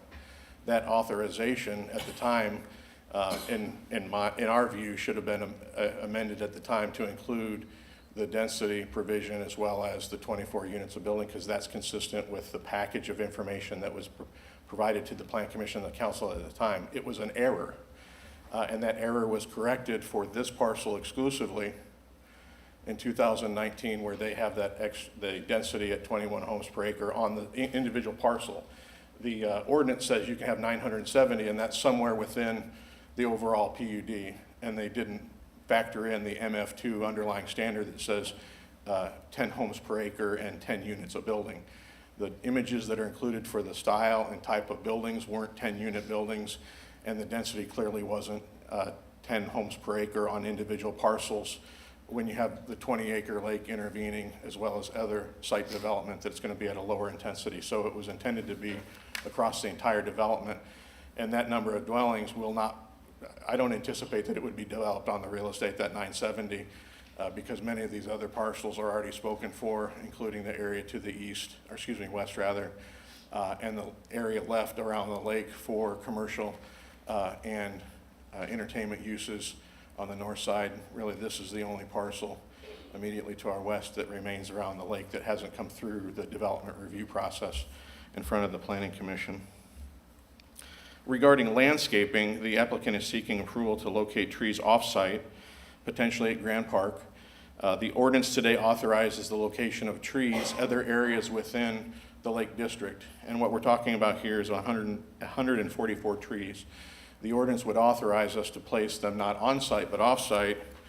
This is the landscape plan that our landscape architect has forwarded to us and says this is the right spacing.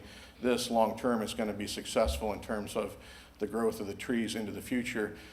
We're short, or actually over on shrubs, but we're short 144 trees. The ordinance today authorizes us to go and plant those 144 somewhere else within Grand Park Village. Staff made the suggestion to us that there may be an opportunity for the placement of those trees at Grand Park, which is immediately adjacent, of course, everyone knows, on the north side of 186th Street. We'll continue to work with staff and refine that. If it's determined that there's space for a few additional tree plantings here rather than other locations, we'll of course bring them on site. A couple of the ideas regarding tree spacing and planting, we're trying to open up this view right here. I'm sure everyone's been around the roundabout here at Hoover Street and Wheeler.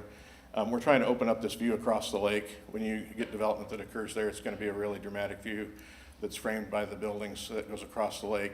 And likewise, we're trying to limit some of the plantings along this north perimeter adjacent to the lake so that the folks who actually live here have less obstructed views of the lake itself. That's our beachfront property, if you will.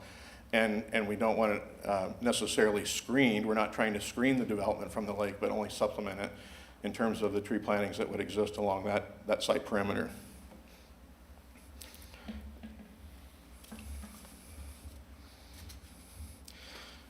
And while not part of the request, we anticipated that the Council and Plan Commission would want to see the product as proposed. We're continuing to work with staff in refining this product. It represents the architectural style, which is in compliance with the original 2012 ordinance. Again, we'll continue to work with staff on that. We'll be glad to hear comments, suggestions. Again, our plan is for that to, well, not the plan. It does comply. The staff's made some additional suggestions that we're going to implement that'll make it even better than proposed today. Not that it needs to be better, but we always want to put our best foot forward. TWG wants to do that and have a strong impact when they develop within the community. And this last image, this is a bird's eye view looking north and generally east into the development. And if you look on the screen, I can point to it. This is the boardwalk that would exist along the south perimeter of the lake, between the lake and our site. So this tree organization, this organization of trees that's shown on this illustration is as proposed. So adding to it would create situations where the landscape architect has conveyed to us with situations that trees would grow into each other and not have as much success in maturing as otherwise under the provisions that would require 144 additional trees. So with that, I'll conclude. I know we have met with several of the council members, gotten feedback. We will be in front of the Plan Commission on April 4th. Be glad to hear additional input the council has. Likewise, with regard to the prior item, we will have a neighborhood meeting. I believe we're targeting the 23rd or 24th of March for that meeting, and we'll send you notice of that as well. Tonight we're requesting that the council forward this item to the full Plan Commission for additional consideration. Thank you.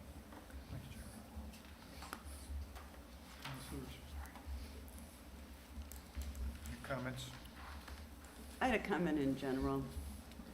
So when this originally came through, this Grand Park Village Lake area, it was kind of sold to us as being this, how would you say it? Very quaint, multi-use, lots of entertainment, restaurants, you know, this quaint village feel all around this lake. And I'm not seeing that that is happening. And again, I realize what you're asking for, and it's not out of line with what is next door. But in terms of what was sold to us for the vision of this project, it was supposed to have this New England architecture, you know, and all these things. If you go back to, you'll see it in the plan if you look at all of that, if anyone's interested. I know it's been a while. But it wasn't a bunch of high-density apartments. I know that it said that some freestanding apartment buildings were allowed, but it talked more about mixed-use buildings and like having, you know, the retail on the bottom and apartments on top kind of thing. And so when I'm seeing just these, what is considered high density around here anyway, apartments, and that's the majority of what we're seeing developed on this entire south side of the lake, it just concerns me that it's not at all what we intended. And of course, I can't speak to what you, Ms. Woljeric, recall from the discussion a decade ago about what happened at Plan Commission or Council, or what was the thought process was. But I know after you had mentioned to us, your comments, I went back and scoured the ordinance, as well as this is the plan that's included in the ordinance.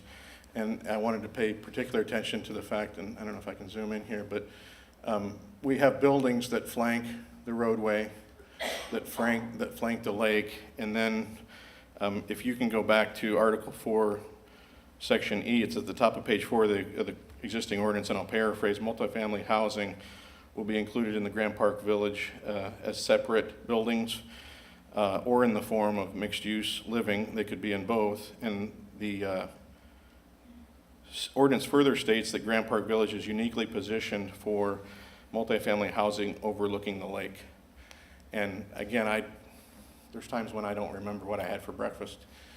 And and it's not that we can't rely upon your thoughts about the discussion a decade ago, but what we have to do as a subsequent end user of the real estate is go back and look and see, this is what the ordinance specifies for development on the real estate.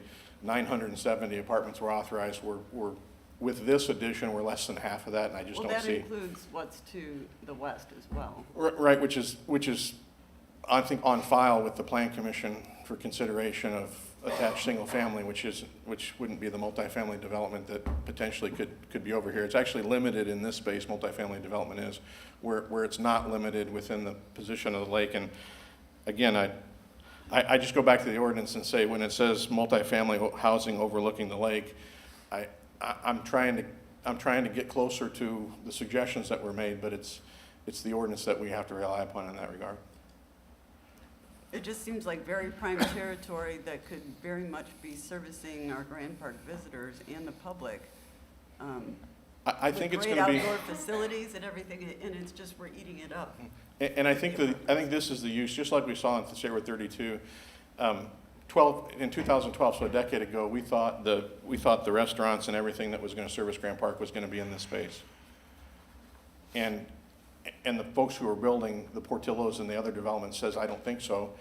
I think we need to be along State Road 32 with all the trips and the traffic. And while Grand Park may put us over the hurdle or put us over the top in terms of making our investment in that space in the community, it's not buried here and next to Grand Park.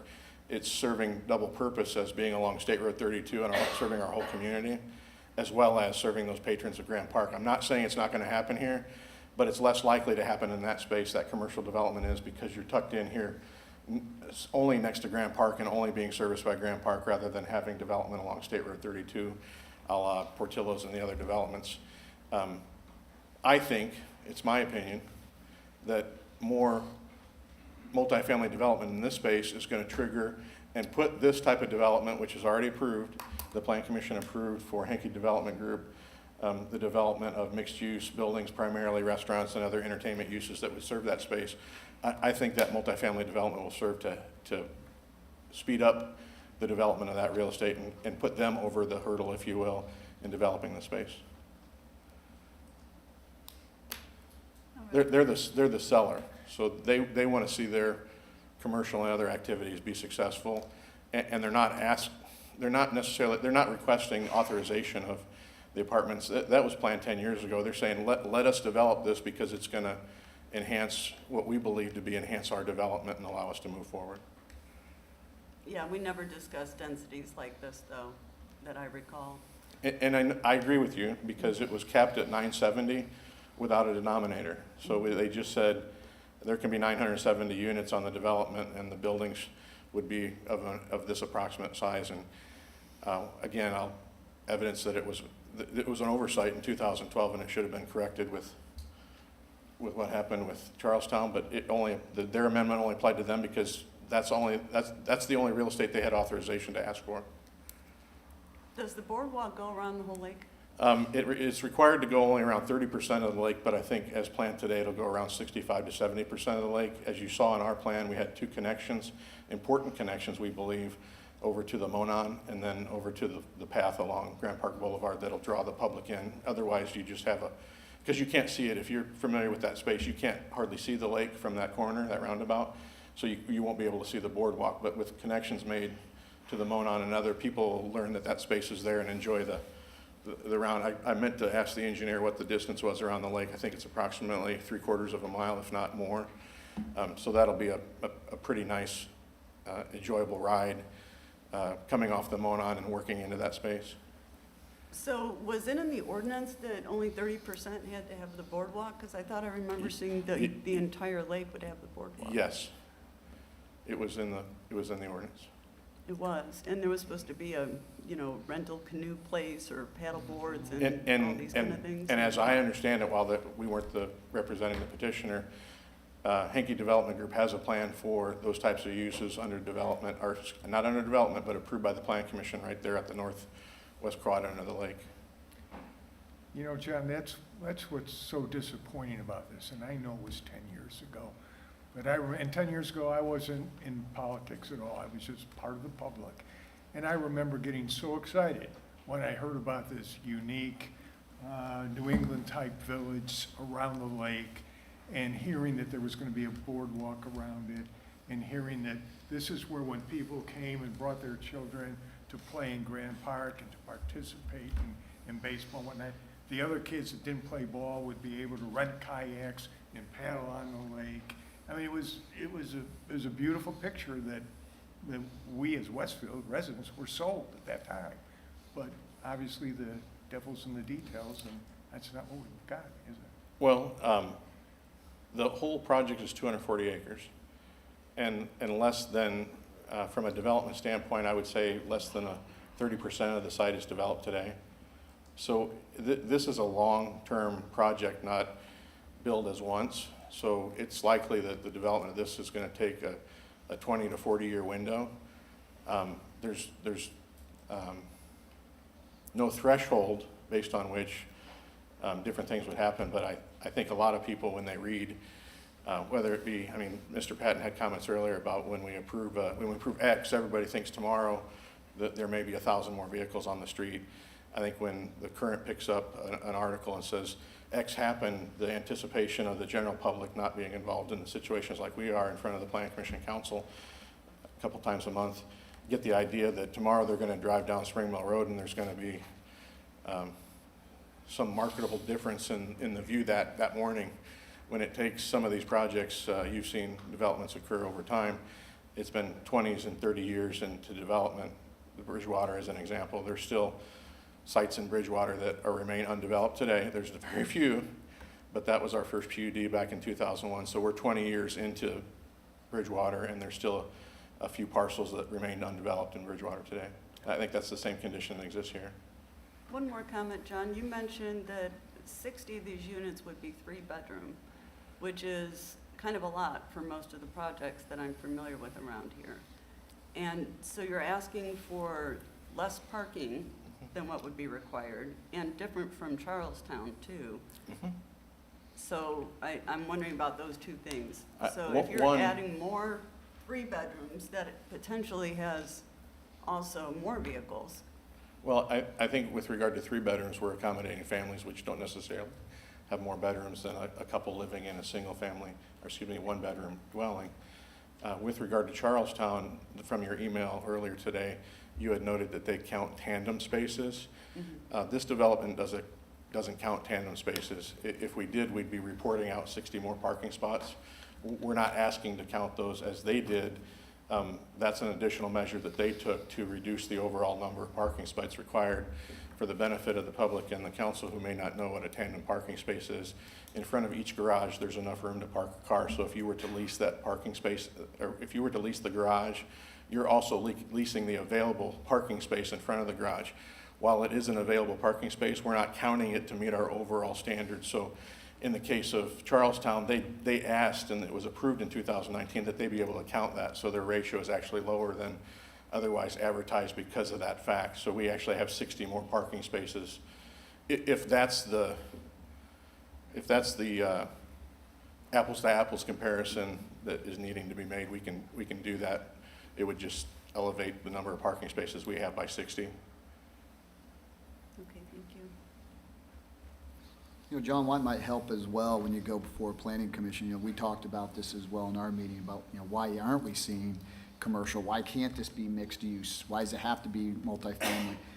To have Steve there, so we're somebody from Ymca Development, to talk about why they're not developing that land and what would help us get that ball rolling. Because I know markets drive a lot of this, and I think it certainly give everybody a better perspective of, should we just be patient with the site, or is there a reason that this is happening, and what does it mean, you know, 10 years down the road for the development? So just food for thought. Hi there, Betsy Oh, there you are. Garfield, 20983 Stewart Estate Lane, Westfield, Indiana, 46074. I'm with Ymca Development Group. We represent the owners of this property, D&W Farms, the Day family, as many of you know. I'm happy to speak to that. I mean, this is a site that we've obviously been involved with and helping them develop for a very long time. We're we're actually very excited about this. We're in this market all the time with buyers, with people that are looking to locate to Westfield. And, simply put, this type of development drives that very essence of like community. You need bodies, you need people walking around. We have so many people building homes throughout this community. They're looking for places to live temporarily. They know where Grand Park is. We are building and attracting new businesses up and down 31, whether it's SEP or Bastion. And those folks, move to this community and might take a little bit of time to get used to where do they want to live here. But they all know where Grand Park is. And so it's such a good driving component of it. I think you've started to see traffic pick up on the Monon just because of the bridge. And I think that'll only enhance. We've already seen handfuls of businesses that are being relocated out of Carmel looking for space in Westfield. And we are actively, just as much as you're looking for it, we're actively seeking out property groups that build out retail space. I mean, we get calls looking for spaces to rent from breweries, from retail shops that are, going to be demolished in downtown Carmel, but they like Westfield. We hear it all the time. And so we're trying to find a way, and by doing this, it also gives us more space, as John pointed out, for additional retail. I would argue to say that we've brought a lot of commercial base to this area. I mean, there's tens of millions of dollars that would not be there for another probably 5-10 years easily, but for that development, for Grand Park. I think, even Chatham, I think you would just start to see things maybe pop through. Instead, you have, $400 million of assessed value there. And I think it's kind of a part of that process. And so we're very conscious of that. We want that to be a great area. I live near there. I use those areas all the time. And I just want you to know that we're actively pursuing that. We're not dropping the ball. We're not, putting it on the back burner or anything like that. We are, I can't underestimate or undersell how many times we're calling and cold calling people to come drive this area. Don't look at Fishers. Don't look at Noblesville. Don't look at those markets, and come check out Westfield and kind of what can be. So I just want to leave that with the council. Know that we're fully vested in this area in general. We've attracted numerous companies to build and pour millions of dollars into hotels or restaurants or daycare facilities to generate that tax base, to enhance that area, and we'll continue to do so. Happy to answer any questions as well. Well, we've got you, I guess. Absolutely, go ahead. So in terms of trying to understand the demand and need for multifamily in this spot, the Sure. Charleston apartments, I don't know, but it seems like they have not filled as quickly as other apartments in Westfield, specifically like the ones on Spring Mill. So when I drive by there, I question several times, like, man, I wonder if this was a bad site. So any comment or narrative you have to that point before we put more Sure. multifamily in? Absolutely. I feel like those are still not. Well, I do know that a number of those are still under construction, Right. first of all. I don't know specifically their vacancy. I'm sure they can speak to that. I think it's, from what we've heard, it's been successful in terms of their initial enrolling and coming to this market. They were not doing a lot of projects around here. And so I think that they've, found a lot of more recent success in the last quarter and a half or so. And so I think that as they continue to finish their space, people will also know that it's finished. So I think that will help, but I don't specifically know what they're looking at. I know that TWG, who's doing this project, is heavily invested in the Indianapolis area. They're very cognizant of the market. They're very aware of what's taking place in our community, what's taking place around us. And I know that they've worked with us from a quality standpoint, even just leaving, ground that's probably, significant six-figure ground just to keep that view that we want them to have as you're driving through that roundabout. So I know that they're committed to this project and making it, high quality and successful.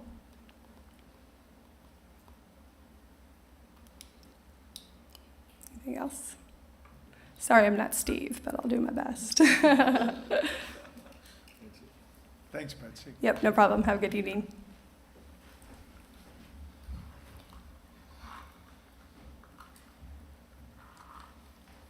Councilors? John, I guess we look forward to seeing you at the APC. Thank you. Thank you.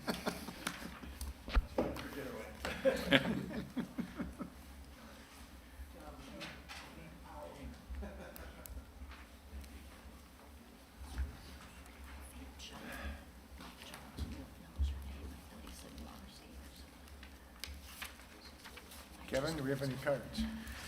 Yeah, we have 3 cards here. Gloria- Residents who wish to address the council. That's right, yep. Gloria Del Greco.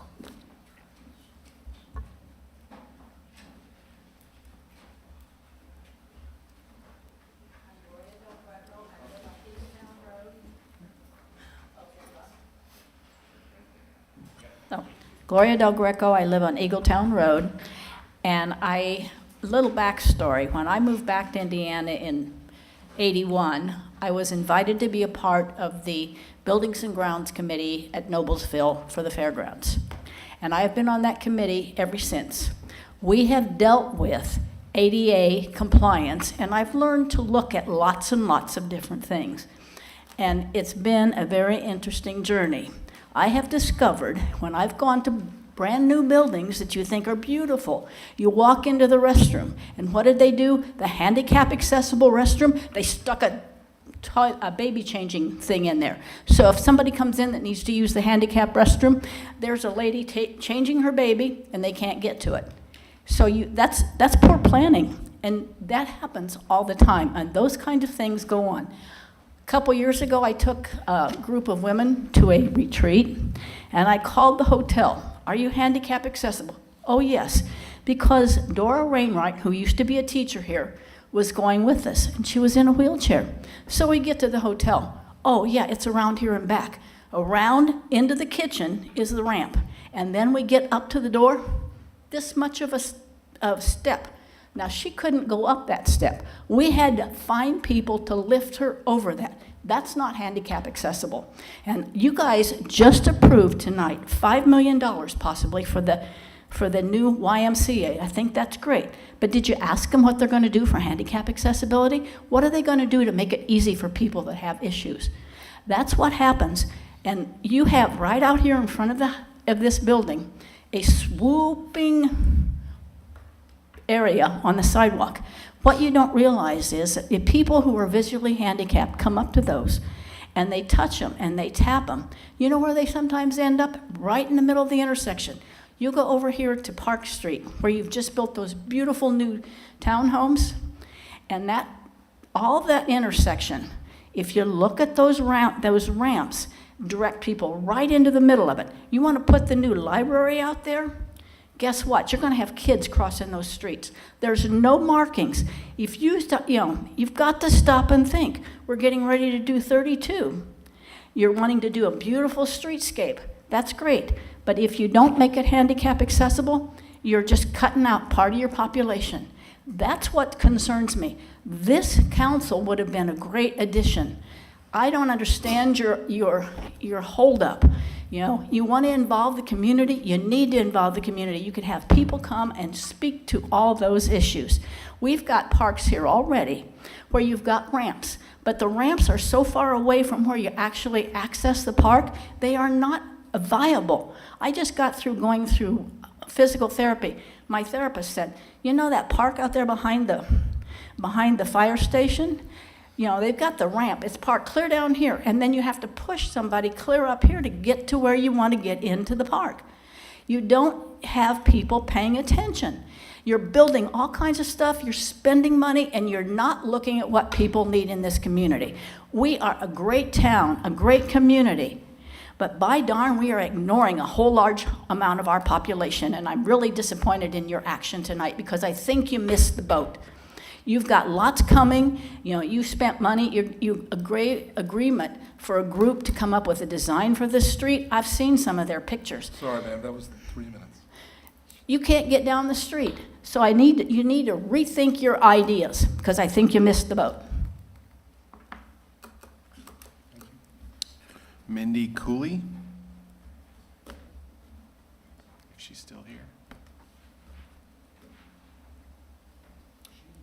She must have left. All right. Tendra Duff She left.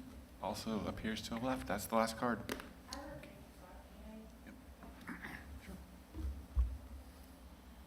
What she said is correct. You guys really need to slow down. I'm gonna do it. Can you? My name Right? Yeah, thank you. My name is Brandy Dravitt. I live at 1739 and 1745 West 156th Street. I just want you guys to slow down like a lot. Right now, my property is underwater because Estridge did not put adequate drainage. He got me on two sides. My son is 10. His whole entire life has been destruction of that field. You guys have to slow down. Drainage issues should be at the top. We basically live in a swamp, guys. Westfield is very, very, very soggy. You guys know that. I've lived here for 10 years. The way you guys are moving so quickly, I want you to look up Maryville, Indiana. That is a quick city that just grew too quick, and it looks like crap. I grew up there. It's terrible now. I mean, there's so many dangerous areas. Big O Tire doesn't even offer free air out there, whatever the new one is. But point is, we have like 3 different tire stores within 2 miles. Come on, we don't need all that yet. In addition, there's no buffers on my property. You guys, I notice you guys have been putting buffers in advance and approving them in advance, but the residents might not know that's an option, and that's a problem because it has made our life miserable. I mean, miserable. This kid has anxiety. He's 10 now. It's been going on for 7 years. We still hear construction, even though we thought it was over. They have one more house behind us. We are an ag property. That is another thing, guys. You guys, state law, that's state, okay? You guys can make tighter laws, but you can't break state laws, okay? So everybody, read, please. Please read these things. I know last week or the week before, you guys were reading, it was like you guys were shocked that some of these things just completely void each other out in these contracts, these PUDs. Can we take a break? Maybe put a suspension on some of these PUDs before we've approved much more. I know some of you weren't here before. She knows what she's talking about, Cindy. She's been fighting this fight the whole time I've been here. Maybe fix some mistakes that others have made in the past when they didn't know what they were doing, maybe, okay? And maybe we need an agriculture representative because, I mean, these ag properties are getting pushed out. I can't even tell you. My house has been so loud, and it's just, I mean, that's been my whole life here in Westfield. It's kind of been miserable. It's just terrible, loud noises all day long. In addition, these farm properties that have been here in advance prior to this development, they definitely shouldn't have to go through what I went through. I didn't know. I mean, the way it was explained to us is that's their land, that's what they get to do with it, even when it was just being planned and approved for the second time. New homeowners shouldn't come to Westfield and get taken advantage of. That's where you guys are kind of like, hey, buffer here. I saw that last week. Or the last meeting. That was cool. I wish that had been at my property hearing. I wish I'd had notice. Guys, I didn't have any notice. None of this. No notice for me. No notice when I bought the place. No notice when they changed all the plans. That was 3 minutes, ma'am. Sure. Oh, I didn't know. I only got 3 minutes. Nothing to do with your shirt either. Yeah, no problem. I mean, I like IU too. But anyway, yeah. Well, thank you guys. And I'd like to talk more because the ag properties really need it. Even Dr. Van Atta's on the plans right now don't have an ag buffer, guys. And come on. Could you please fill out a card so I'll have your name? And anybody else that wants to speak, I need a card so I'll have your name. I'm Vanya Page. I live at 16320 Oldenburg Circle, Westfield. And just a couple of things. I have to appreciate the prudence of both Jake Gilbert and Cindy with the the project of the $5 million, because I had the same exact question. What happens if you don't raise your $2 million? What happens to the development at that time? And I don't know if it's already been discussed, because I'm fairly new at all of this, but if the $5 million could come in a process of, we'll give you the 2.5, you show your efforts in fundraise, we'll give you the other 2.5, just to show that accountability, because from what I heard, it was, I need your support before we go fundraise. That was just my thought on that. And the slowdown part, I really appreciate the thought of some of these properties aren't filling up yet. Are we moving too fast? How many more empty properties are we going to have?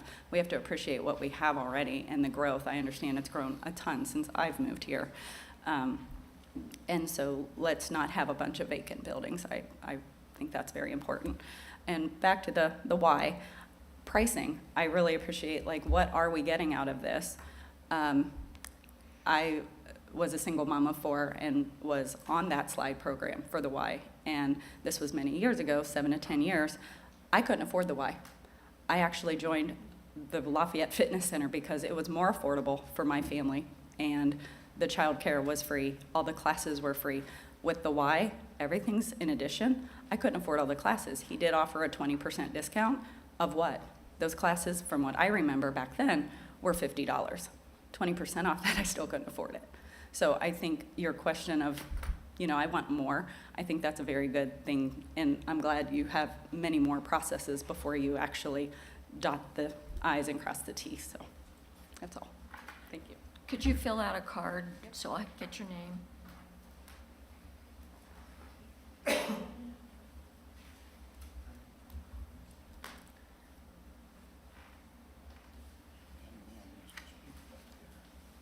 We see somebody that might want to speak back there.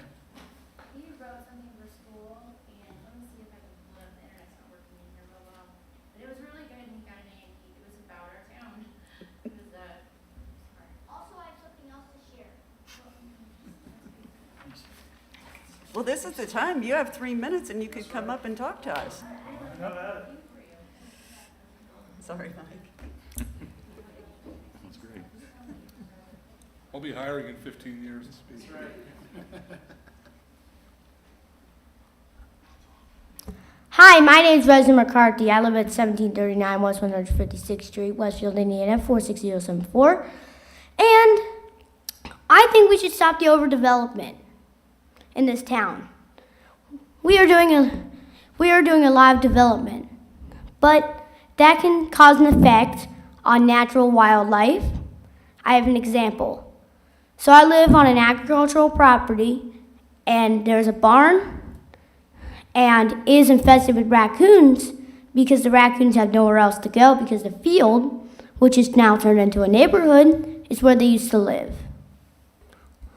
And also, there's trash blowing into my yard and random people that don't know what they're doing, and they just wind up on my property.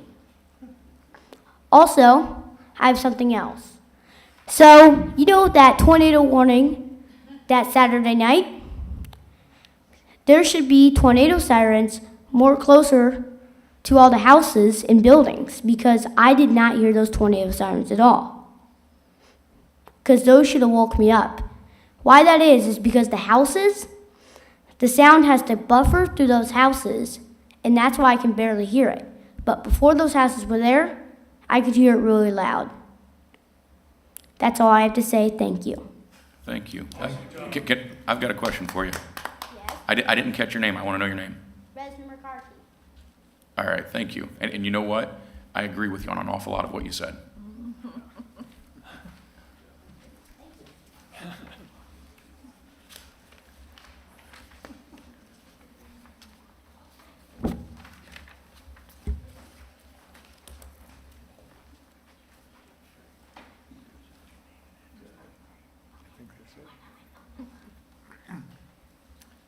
Okay, hearing no more residents, we're going to have comments now from the clerk treasurer.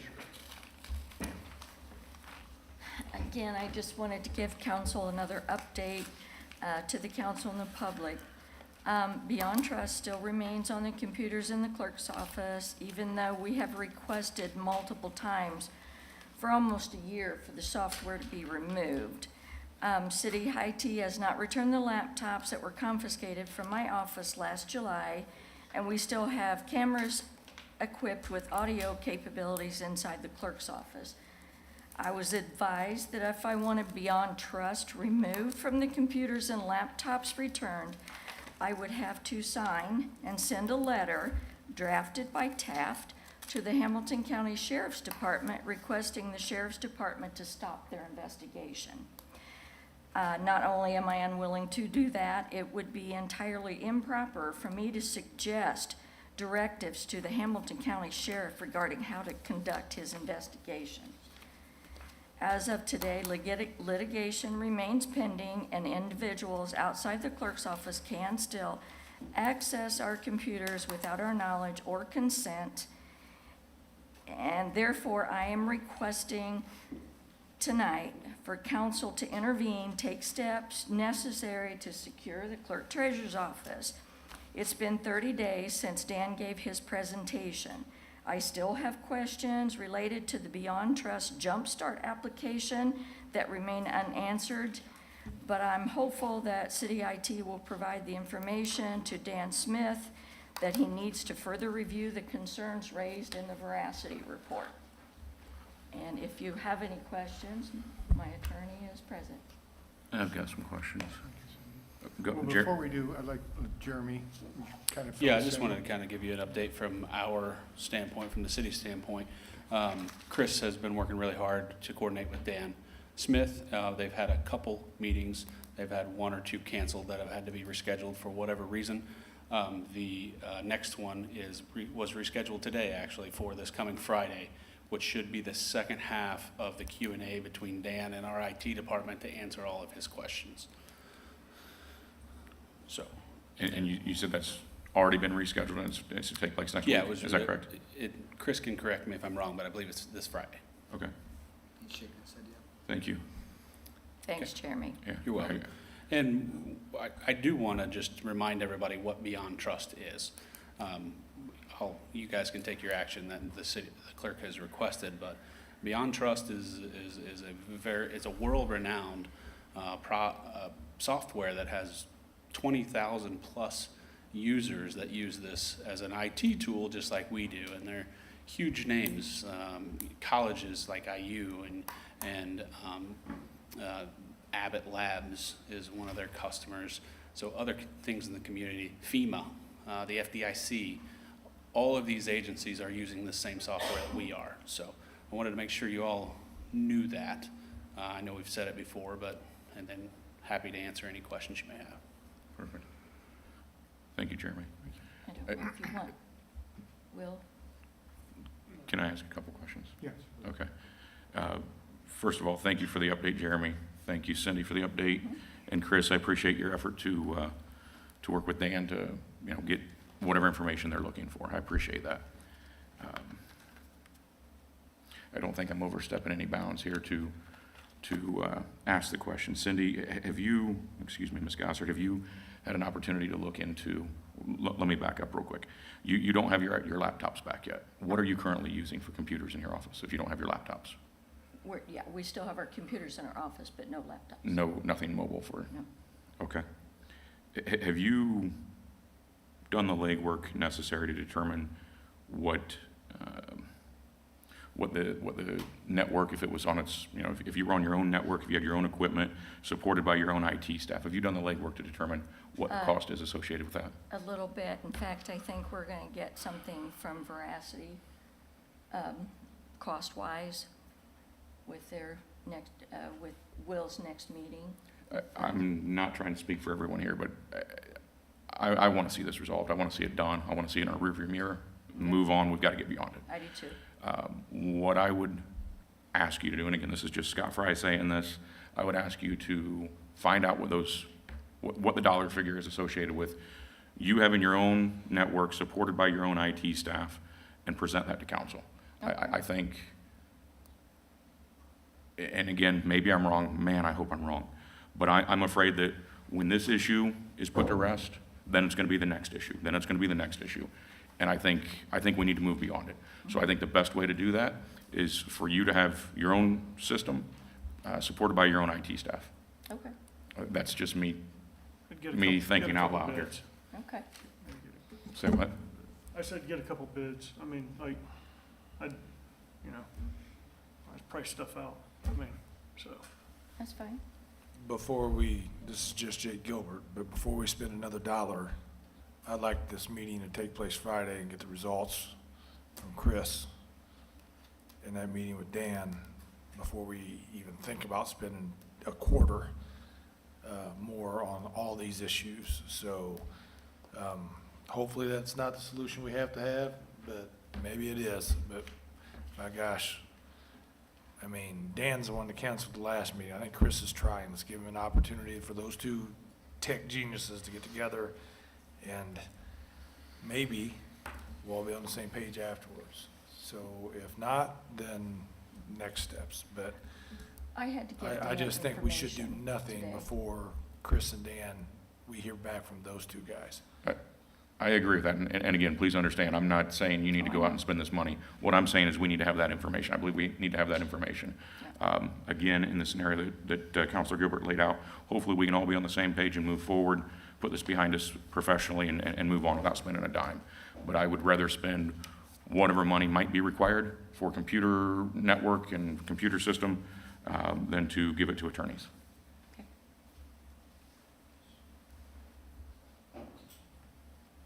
I would just add to it that it is the responsibility of this city council to maintain the financial integrity of the city, our bank accounts, confidential employee information.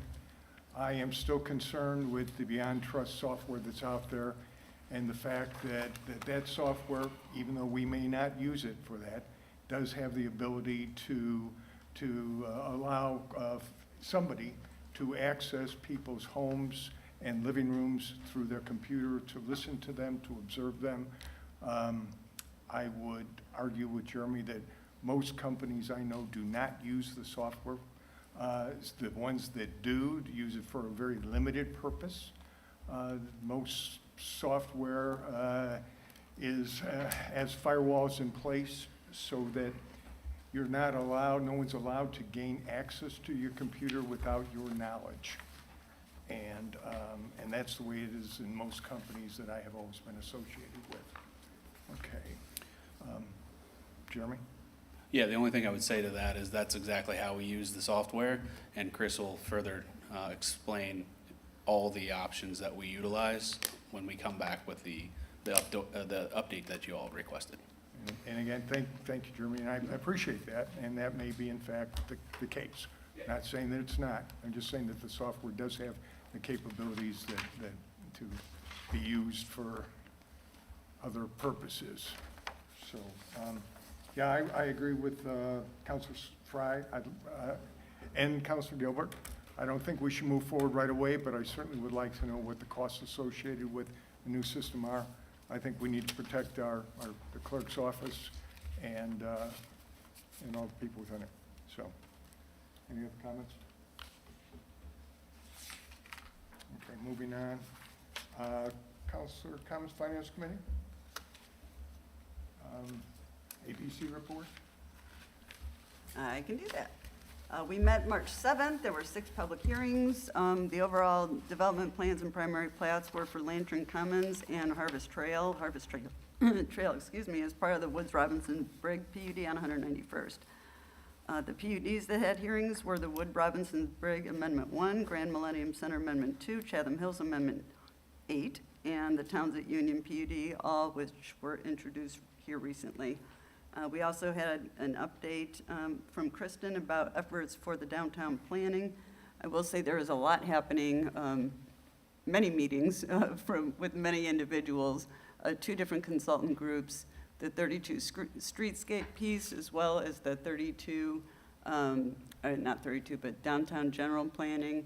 And there will be stakeholder meetings coming soon, so keep an eye out for emails about those, because APC Council and the public will all have opportunities to be seeing some of this soon. That's it. I've got just a quick comment here. In my opinion, during the last 2 years, we've made some good progress as a council. We've passed some resolutions to make this one of the most transparent councils in Hamilton County. We've worked to control costs. We've provided a balanced budget. We've approved major developments within Westfield.